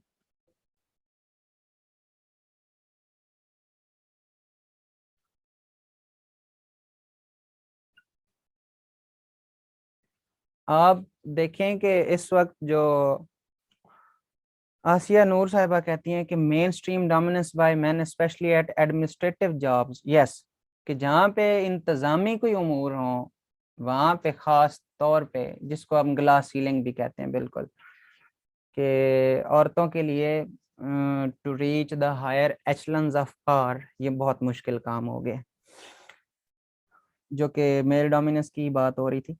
पोर्नोग्राफी इस वक्त एक ऐसी इंडस्ट्री है जो कि बहुत से मेल्स के लिए एंटरटेनमेंट का सोर्स है और जो कि इकॉनमी का एक बहुत बड़ा सोर्स है और जिसको गवर्नमेंट्स ने ख़त्म नहीं किया, गवर्नमेंट्स ने बैन नहीं किया। तो मुझे ये बताएं कि एक ऐसी इंडस्ट्री जिसमें औरतों की ऑब्जेक्टिफिकेशन हो रही हो और for the pleasure of main औरतों की बाइंग और सेलिंग हो रही हो, बाइंग और सेलिंग हो रही है औरतों की, तो वो सोसाइटी डिसेंट कहाँ से हो गई और उस सोसाइटी में जस्टिस कहाँ से हो गया कि एक जेंडर के प्लेजर के लिए दूसरी जेंडर को बेचा जा रहा है, दूसरी जेंडर को एक इंस्ट्रूमेंट ऑफ प्लेजर समझा जा रहा है, एक ऑब्जेक्ट समझा जा रहा है। तो उसमें डिसेंसी कहाँ से आई और जेंडर जस्टिस कहाँ से आई। ये एक एग्जांपल थी कि फेमिनिज्म जो है वो और फेमिनिज्म पे बेसिकली क्रिटिसिज्म भी यही है कि वो एक साइड कहती होनी चाहिए। तो इस तरह के मसाइल हैं और यही वो बात है जिससे बहुत सारे लोग फिर चिढ़ते भी हैं और इस वजह से लोग कहते हैं कि हमारे कल्चरल सेटअप के लिए जो है ये मुनासिब भी नहीं है। तो ये जो औरतों की बॉडी की इंटेग्रिटी है उसको हार्म करती है। फिर लास्ट पॉइंट अगर हम बात करें, वैसे तो बहुत सारे हैं जो कि आप इंशाल्लाह खुद लिखेंगे और खुद बनाएंगे, तो वो है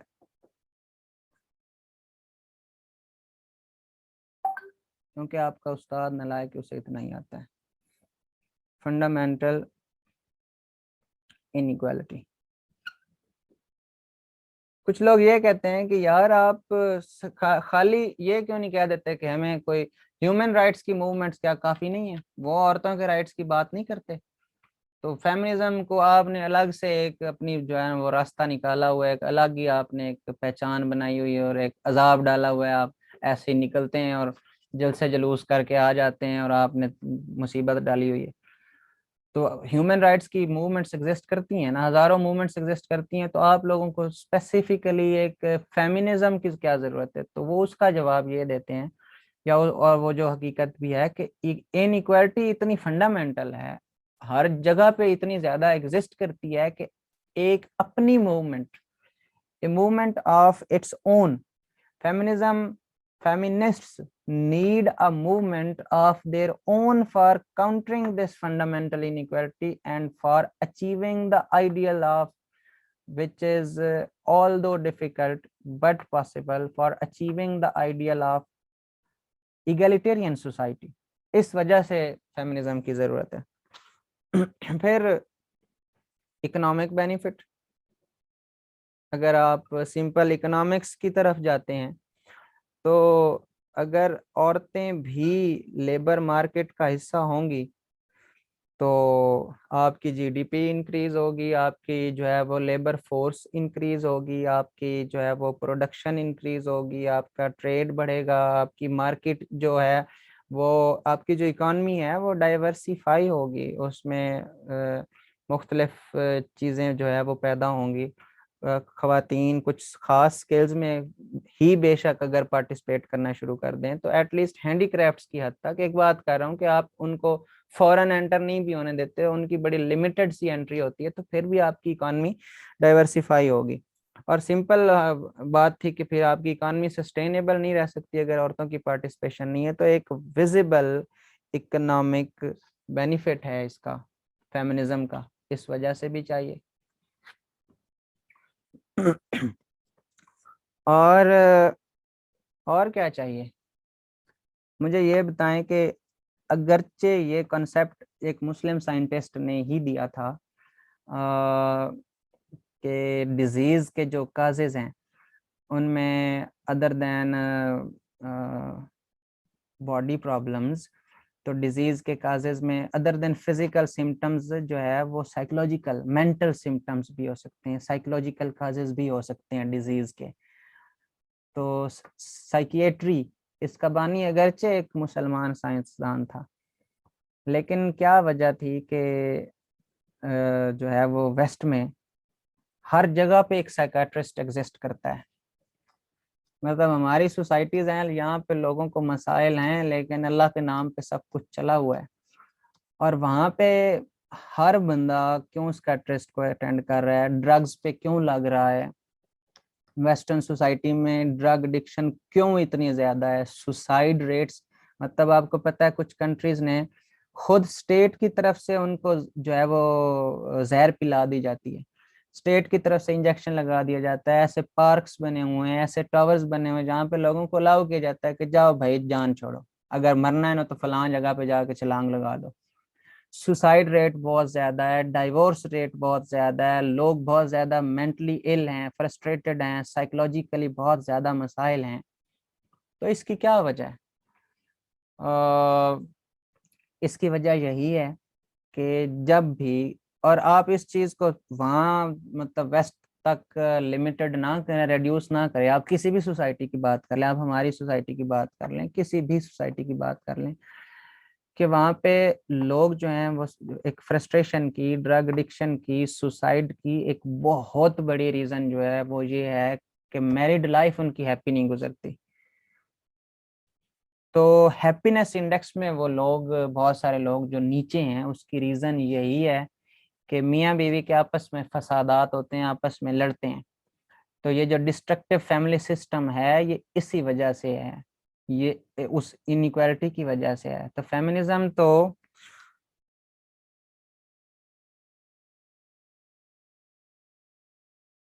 इगैलिटेरियन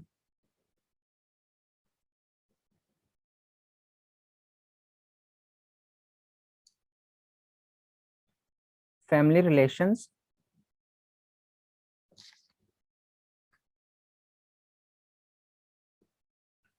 और हायर लेवल ऑफ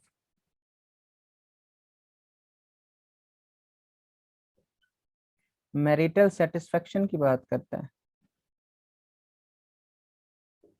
तो इससे मेरे ख्याल से किसी को तकलीफ नहीं होनी चाहिए कि आपके साइकाट्रिस्ट का खर्चा बच जाए, आप जो नशे पे लगे हुए हैं, आपका नशे की आदत खत्म हो जाए, आप जो घर नहीं आना चाहते, घर से दूर रहना चाहते हैं, ये मसाइल खत्म हो जाएं, रोज रोज आपकी जो बहस हो रही है, ये सारे मामला खत्म हो जाएं, तो हैप्पी फैमिली रिलेशंस की बात करता है, higher level of marital satisfaction चाहता है फेमिनिज्म। तो औरतें अगर एम्पावर होंगी तो इसमें कोई शक नहीं है कि हालात बेहतर हो जाएंगे इससे, और ये जो सारे मसाइल हमारी सोसाइटी में पैदा हो चुके हैं ये खत्म हो जाएंगे।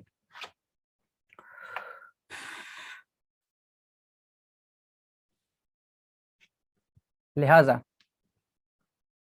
जो फेमिनिज्म है, ये इसकी बहुत सारी ज़रूरियात हैं और बहुत सारी अच्छी बातें हैं, और इस वजह से हमें फेमिनिज्म चाहिए बहुत लंबे अरसे के लिए। और अब मैं तमाम ख़वातीन के साथ माजरत के साथ कुछ इसकी जो है वो बुराइयां भी करूँगा, जिसके साथ आप सब लोग इख्तलाफ कर सकते हैं, और ना सिर्फ तमाम ख़वातीन बल्कि जो इस क्लास में फेमिनिस्ट मर्द हैं, मैं उनसे भी माफ़ी चाहता हूँ।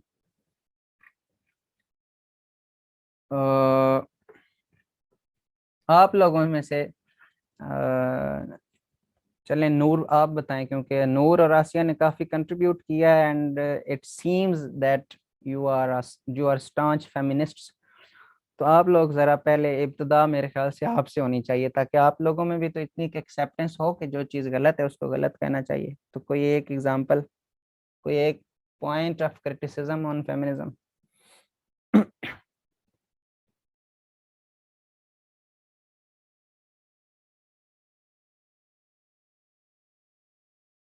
तो पूरी क्लास बड़े हमा तनगोश होकर वो सुनना चाहती है कि वो क्रिटिसिज्म क्या है। आप अपना माइक ऑन करके वैसे बता दें। अस्सलाम वालेकुम। वालेकुम अस्सलाम। जी, फेमिनिज्म पे एक तो ये क्रिटिसिज्म बीइंग अ फेमिनिस्ट मैं खुद भी ये समझती हूँ, वो ये है कि जितने भी ये स्लोगन्स वगैरह हैं ये अपनी आइडिया रिप्रेजेंटेशन नहीं कर रहे। जो चीज़ वो बेसिकली फेमिनिस्ट डिमांड करते हैं वो मिसअंडरस्टैंड किया जा रहा है, या फिर प्रेजेंट उस अंदाज से नहीं किया जा रहा कि वो स्टांस क्लियर नहीं हो रहा। इस वजह से फिर हमारा एक डिस्ट्रक्टिव बिहेवियर हो जाता है और हम उसको एक्सेप्ट नहीं कर पा रहे होते। ठीक हो गया, जो ठीक। पिछले दिनों लास्ट ईयर यही सबसे ज़्यादा देखने में आया था कि राइट्स जो डिमांड किए जा रहे थे वो उनकी प्रेजेंटेशन अच्छी नहीं थी, या कुछ ओवर इन्फ्लुएंस्ड लोग थे जिन्होंने इस चीज़ को वो डिफेम किया। ठीक हो गया, thank you for your input. और आईफोन साहब सबसे कहते हैं कि यार, एक तो ये आईफोन ने जो क्लास डिस्टिंक्शन पैदा किया हुआ है ना, कि या तो आप अपना नाम चेंज करें यार। जिन लोगों के पास वीवो ओप्पो है उनको बड़ा दुख होता है आपका ये नाम पढ़ के, और मैं आपको डेली एडमिट कर रहा होता हूँ। बिल्कुल ऐसा है कि औरतें जो है वो फेमिनिज्म के अगेंस्ट बोलती हैं, लेकिन आपको ये पॉइंट पता होना चाहिए कि वो तमाम औरतें जो कि या बहुत बेवकूफ़ हैं या बहुत इम्पावर्ड हैं, जिन्हें कभी कोई मसला पैदा ही नहीं हुआ, उनको लगता है यार वो ऐसे ही है। जैसे मेरे एक दोस्त हैं इधर लाहौर में होते हैं, तो वो हमेशा से नून लीग को वोट देते थे। तो मैंने एक दफ़ा उनसे ये बात की कि यार नून लीग ना इतना काम नहीं करती। तो उसने कहा कि कितने ना काम नहीं कर दी यार, वे किन्ने लाहौर दे विच रोड बने ने ते किन्ने फ्लाईओवर बने ने। अब मसला ये था कि वो लाहौर से कभी जो है ना वो इतना निकले ही नहीं थे, शायद कोई मरी इस्लामाबाद गए हुए थे घूमने फिरने नॉर्थ में, अदरवाइज उन्होंने कोई ज्यादा शहर देखे हुए नहीं थे। तो यही इशू है कि उन औरतों को नहीं पता मसाइल बाकी औरतों के, या फिर वो बहुत इम्पावर्ड हैं। तो इस वजह से लोग कहते हैं, आसिया नूर साहिबा कहती हैं कि it should be a gender based, not only specifically biased advocacy of women other in case of violence, mental torture। और मेंटल टॉर्चर तो मेरे ख्याल से अगर इसकी बात करें तो ये सिर्फ मर्दों के लिए एक्सक्लूसिव होना चाहिए। क्या इसके खिलाफ मूवमेंट चलनी चाहिए कि औरतें जो है ना वो मेंटली टॉर्चर करती हैं मर्दों को। खैर पहली जो इसके ऊपर क्रिटिसिज्म है वो ये है कि ये विक्टिम fragile,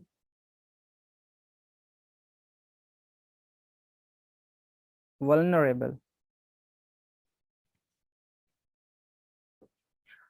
फेमिनिज्म जो है वो यूनिवर्सली इस चीज की बात करता है कि औरतें विक्टिम्स हैं, औरतें फ्रेजाइल हैं और औरतें वल्नरेबल हैं। मतलब अब इसमें आप कोई ये पॉइंट नहीं है, पॉइंट ऑफ क्रिटिसिज्म ये नहीं है कि आप जो है वो सारी औरतें जो हैं वो तो विक्टिम नहीं है, ये हकीकत बात है। लेकिन इससे भी बड़ा जो पॉइंट है वो ये है कि आप अपनी बेटी को ये तो डरा रहे हैं कि बेटा जो है वो आपने ध्यान रखना है, मर्द अच्छे नहीं होते, रात को बाहर नहीं निकलना, तो आप अपनी बेटी को एम्पावर क्यों नहीं कर रहे? आप उसको कोई फिजिकल स्किल्स क्यों नहीं सिखाते? आप उसे अगर कोई अनवांटेड एडवांसेस कोई मर्द कर रहा है, मतलब अगर कोई मर्द जो है वो यूनिवर्सिटी लेवल की बच्चियों को पीछे से कोई आवाज देता है, कोई टॉन्ट करता है, तो उनको ये नहीं पता होता कि हमने इसको टैकल कैसे करना है, हमने इसको कन्फ्रंट कैसे करना है, इसका इसका क्या तरीका होगा कि हम इसको जो है वो काउंटर करें। तो आपने फेमिनिज्म ने मौजूदा फेमिनिज्म खास तौर पे जो रेडिकल फेमिनिज्म है वो तो कहते हैं कि दुनिया की कोई औरत बची हुई है ही नहीं, हर औरत के साथ जुल्म हो रहा है, और ऐसा बिल्कुल नहीं है। और दूसरा उन्होंने ये काम किया है कि एक विक्टिम मेंटालिटी क्रिएट कर दी है सोसाइटी में, और हमारी बच्चियां डरी हुई हैं, वो ये सोचती हैं कि यूनिवर्सली मर्द बुरे हैं, या उन्हें डर के ही रहना है और सहम के ही रहना है। आप अलोंग विद टेलिंग देम कि ये मसाइल हैं, आप उन मसाइल को काउंटर करने का तरीका भी सिखाओ, और ये विक्टिम मेंटालिटी क्रिएट ना करो, आप उनको फिर हर चीज पे बात करो। ये पहला क्रिटिसिज्म है। अल्ताफ शाहीन कहते हैं कि main problem with feminism is not presented by real victims of society, those are representing who are already empowered and do not know the real problems. बिल्कुल ठीक है। और नुमान साहब कहते हैं कि biggest issue of feminism in Pakistan is that it has imported the western culture. हमारी यहाँ से ही बात हुई थी कि अगर मेरे नज़दीक को फेमिनिज्म की बात करेगा तो मैं दो बातें करूंगा कि उस जबान में की गई बात औरतों के हुकूक की जो यहाँ के कल्चर में, यहाँ के कल्चर के मुताबिक लोगों को समझ आए और यहाँ के मसाइल के लिए गियर्ड हो, यहाँ के प्रॉब्लम्स के लिए डिजाइंड हो। अगर कोई ऐसी मूवमेंट है तो वो फेमिनिज्म है, वो ठीक है। तो ये मसला है, और यही तो पॉइंट ऑफ क्रिटिसिज्म है कि मतलब आप जायज चीजें भी मांग उन स्लोगन्स और उस जर्गन्स, उस फ्रेजोलॉजी के जरिए, उस जर्गन उन टर्म्स के जरिए मांग रहे हो वो तमाम जायज राइट्स जिनसे वेस्टर्न्स मांगते हैं। आपने बात कर दी मेरा जिस्म मेरी मर्जी,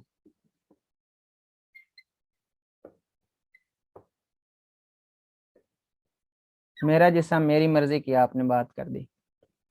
अब इस पे वो जो क्या मैं अब कहूँ, इस पे जो बहुत पढ़े लिखे लोग हैं वो चिढ़ गए, और बहुत सारे लोगों का चिढ़ना बनता भी था। उसकी वजह ये है कि बहुत सारी खवातीन भी नहीं जानती कि मेरा जिस्म मेरी मर्जी का मतलब क्या है। उनका मतलब यही है, जो लोग इस पे क्रिटिसिज्म करते हैं वो ये करते हैं कि इसका मतलब है सेक्सुअल फ्रीडम, कि आप जिससे चाहे फिजिकल रिलेशंस रख सकते हैं, जब चाहे रख सकते हैं, जितने चाहे रख सकते हैं। अब इस स्लोगन को इवन वेस्ट में भी बहुत सारे लोग एक्सेप्ट नहीं करते, और इसका मतलब जो कि असल मकसद है कुछ फेमिनिस्ट्स के नजदीक।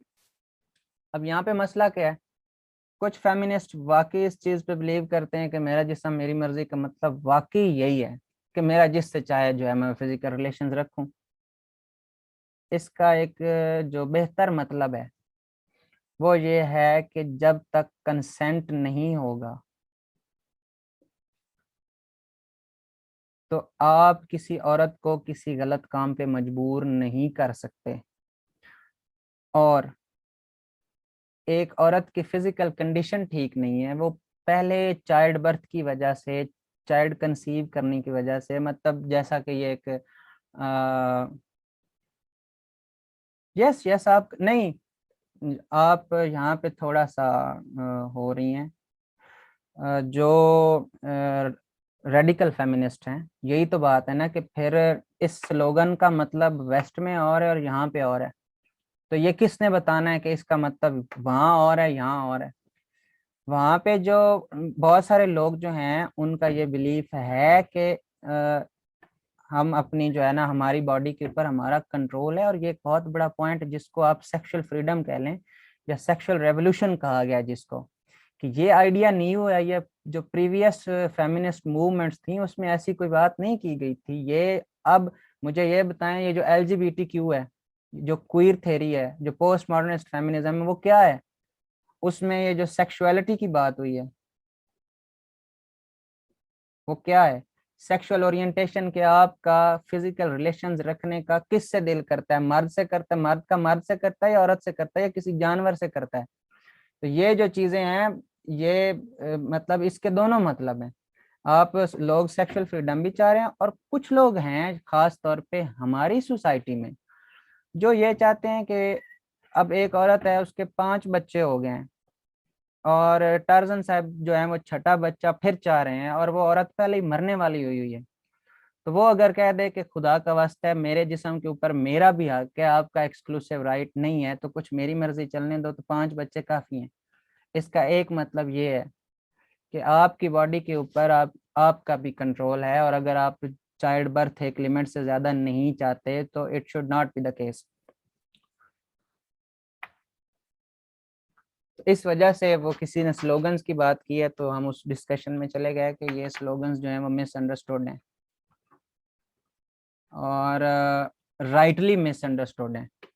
कि जो फेमिनिस्ट यहाँ पे बात कर रहे हैं वो फिर इस चीज को एक्सप्लेन तो करें, और अगर वो चाह रहे हैं सेक्सुअल फ्रीडम तो फिर that is not acceptable for this society. और उसमें फिर चाहे खलील रहमान से भी कोई घटिया अनपढ़ बंदा भी उठ के, उनको मैंने नहीं घटिया कहा, वो तो बहुत अजीम आदमी है, अगर कोई अनपढ़ बंदा उठ के भी कोई अगर बात कर दे जो कि जिसके नजरियात घटिया हों, और अगर वो भी इस चीज को काउंटर करे कि मेरा जिस्म मेरी मर्जी पाकिस्तान के लिए गलत है, तो वो जस्टिफाइड होगा।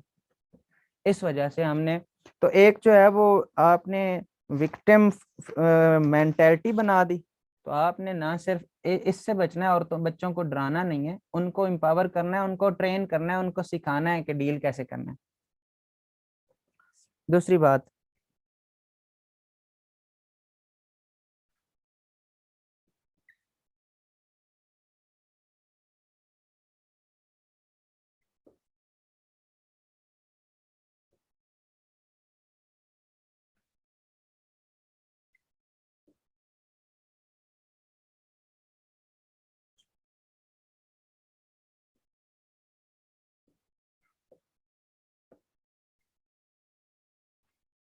ये रेडिकल फेमिनिज्म की बात है। अब मैं अनफॉर्चुनेटली उन चीज़ों के को बहुत ज़्यादा डिटेल में डिस्कस नहीं करना चाह रहा था, लेकिन हमें करना पड़ेगा। कि जो रेडिकल फेमिनिस्ट्स हैं उन्होंने कहा कि एक तो आप जो है वो होमोसेक्सुअलिटी को प्रमोट करें। दूसरा, उन्होंने खुद कहा कि आप जो है वो, जो एक रेडिकल फेमिनिज्म है, पोर्नोग्राफी को उन्होंने एक एक उनके स्ट्रैंड ने खुद सपोर्ट किया। उन्होंने कहा एक यही तो रास्ता है कि आप by use of your body, by the power of your body, आप मेल्स को डोमिनेट कर रहे हैं, तो ये तो होनी चाहिए पोर्नोग्राफी। और तीसरा जो ये सेक्सुअल प्रोमिस्क्यूइटी है, कि आप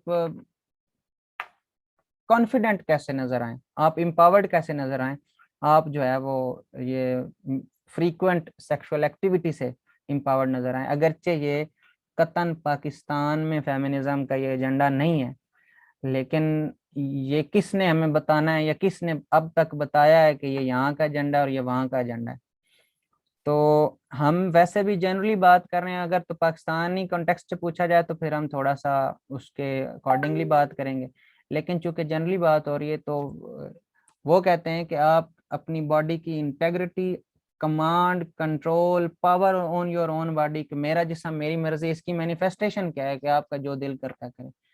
तो ये जो सेक्सुअल प्रोमिस्क्यूटी है ये दूसरी गलत बात है, जो कि वेस्टर्न सोसाइटीज के कॉन्टेक्स्ट में देखा जाए तो एक क्रिटिसिज्म बनता है। उसकी वजह ये है कि अब से अगर हम कुछ डेकेड्स पीछे जाएं तो यूरोप में, वेस्ट में भी ऐसे ही डील किया जाता था। पीडोफाइल्स को, होमोसेक्सुअल्स को, उनको मार दिया जाता था, एग्जीक्यूट कर दिया जाता था।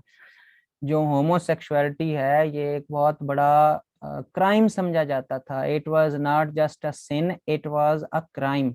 और उन लोगों को सजा मिलती थी, और सजा भी ये मिलती थी कि उनको कैपिटल पनिश मिलती थी, उनको मार दिया जाता था। तो इस वजह से अब भी उस सोसाइटी में डिस्पाइट रेवोल्यूशन इस चीज के खिलाफ बहुत क्रिटिसिज्म एग्जिस्ट करता है। ये मतलब अब मैंने जो सेक्सुअल प्रोमिस्क्यूटी की बात की, ये एक जो है हाइपर सेक्सुअलाइज्ड मूवमेंट बन गई है। मतलब आप अपने एजेंडा से हट गए हैं, औरतों के मसाइल से हट गए हैं, आप इस चीज से ऑब्सेस हो गए हैं। हाइपर सेक्सुअलाइज आप बात कर रही थी, इट इज अबाउट कंसेंट। मैंने वो पाकिस्तान की मिसाल दी थी, ये पाकिस्तान में जो हुआ था उसी में वो एक औरत ने कहा था, जो कि हमारी कोई एक्ट्रेस थी, कि होना चाहिए। तो ये हाइपर सेक्सुअलाइज मूवमेंट बन गई है। अब इसमें एक मूवमेंट और चली थी जिसका मैंने जिक्र किया,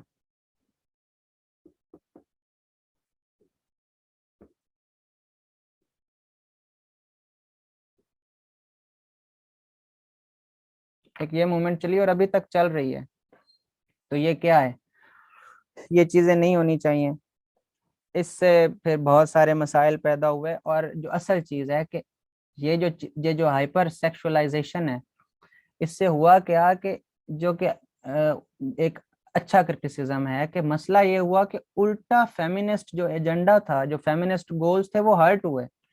अनवांटेड किस्म का क्रिटिसिज्म होना शुरू हो गया, जो कि नहीं होना चाहिए था, जिसकी गुंजाइश नहीं होनी चाहिए थी। They could not afford this criticism, लेकिन अपनी पुअर जो है वो इसमें उन्होंने पॉलिसीज की वजह से, और पुअर जो उन्होंने चीजें ऐड कर ली इसमें, उसकी वजह से एक जो है वो उनका हर्ट हुआ। उनका एक्चुअल फेमिनिस्ट काज जो था, जो एक्चुअल फेमिनिस्ट एक्टिविज्म था, वो हर्ट हुआ। और फिर एक और बात कि आप तो औरत को एम्पावर करना चाहते थे, आप औरत को कॉन्फिडेंट बनाना चाहते थे, लेकिन जो लोग, जो खवातीन फ्रीक्वेंट सेक्सुअल एक्टिविटी में इन्वॉल्व होती हैं, उनकी जो है वो लो सेल्फ एस्टीम है। ये रिसर्च है, मतलब बाकायदा रिसर्च फैक्ट्स हैं कि उनकी लो सेल्फ एस्टीम होती है, उनकी हैप्पीनेस जो है वो कम हो जाती है, उनकी जो वल्नरेबिलिटी है वो इंक्रीज हो जाती है, डिप्रेशन इंक्रीज हो जाता है। ये यूनिवर्सिटी ऑफ मियामी में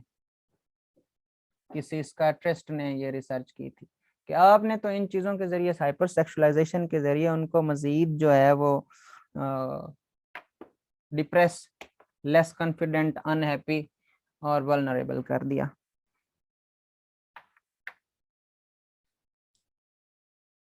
फिर आप लोगों को पता है कि पर्सनल इज पॉलिटिकल का जो स्लोगन है, जो कि बहुत अच्छा स्लोगन है और जो कि बेहतरीन स्लोगन है, लेकिन कुछ चीज़ें होती हैं जिनमें कुछ फ्लॉज भी होते हैं, या यूं कह लें कि बाद में इसको इतना ज़्यादा पैट्रियार्की और पर्सनल इज पॉलिटिकल को इतना ज़्यादा जो है वो यूज़ किया गया कि फैमिली जो है, इंस्टीट्यूशन ऑफ फैमिली, ये जो ऑब्स्टेकल है against women empowerment and happiness, इस चीज के खिलाफ फैमिली, मतलब ये वो जगह थी, ये वो पॉइंट था जब फेमिनिज्म अपने मकासद से बहुत ज्यादा हट गया कि आप तो अब सोसाइटल क्योस की तरफ जा रहे हैं, आपकी सोशल फैब्रिक डिस्ट्रॉय होने जा रही है।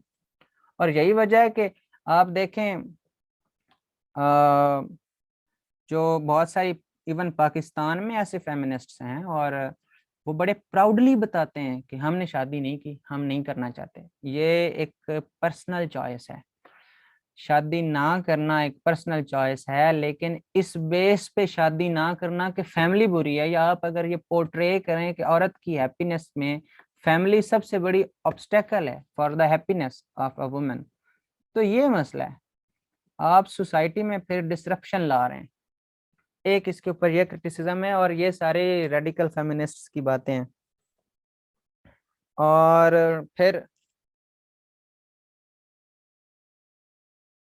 सेक्सुअल रेवोल्यूशन की बात करें, उसमें जो सारी है ओरिएंटेशंस की हैं सारी बातें हैं, उससे क्या हुआ कि आपका जो है अब जो सेक्सुअल बिहेवियर है वो कैरेक्टर से लिंक ही नहीं किया जाता। मतलब इसकी इतनी ज्यादा एक्सेप्टेंस हो गई है कि अब अगर कोई बंदा फ्रीक्वेंट सेक्सुअल एक्टिविटी में इन्वॉल्व है तो उसके कैरेक्टर को इस बेस पे जज ही नहीं किया जाता।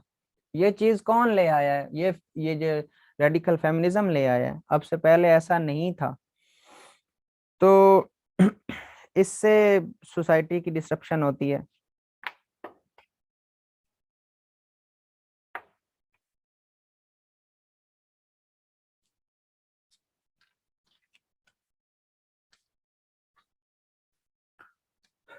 और ये चंद इसके ऊपर क्रिटिसिज्म थे, बाकी अब आप लोग देख लें कि मजीद जो है वो इसमें चीजें ऐड हो सकती हैं।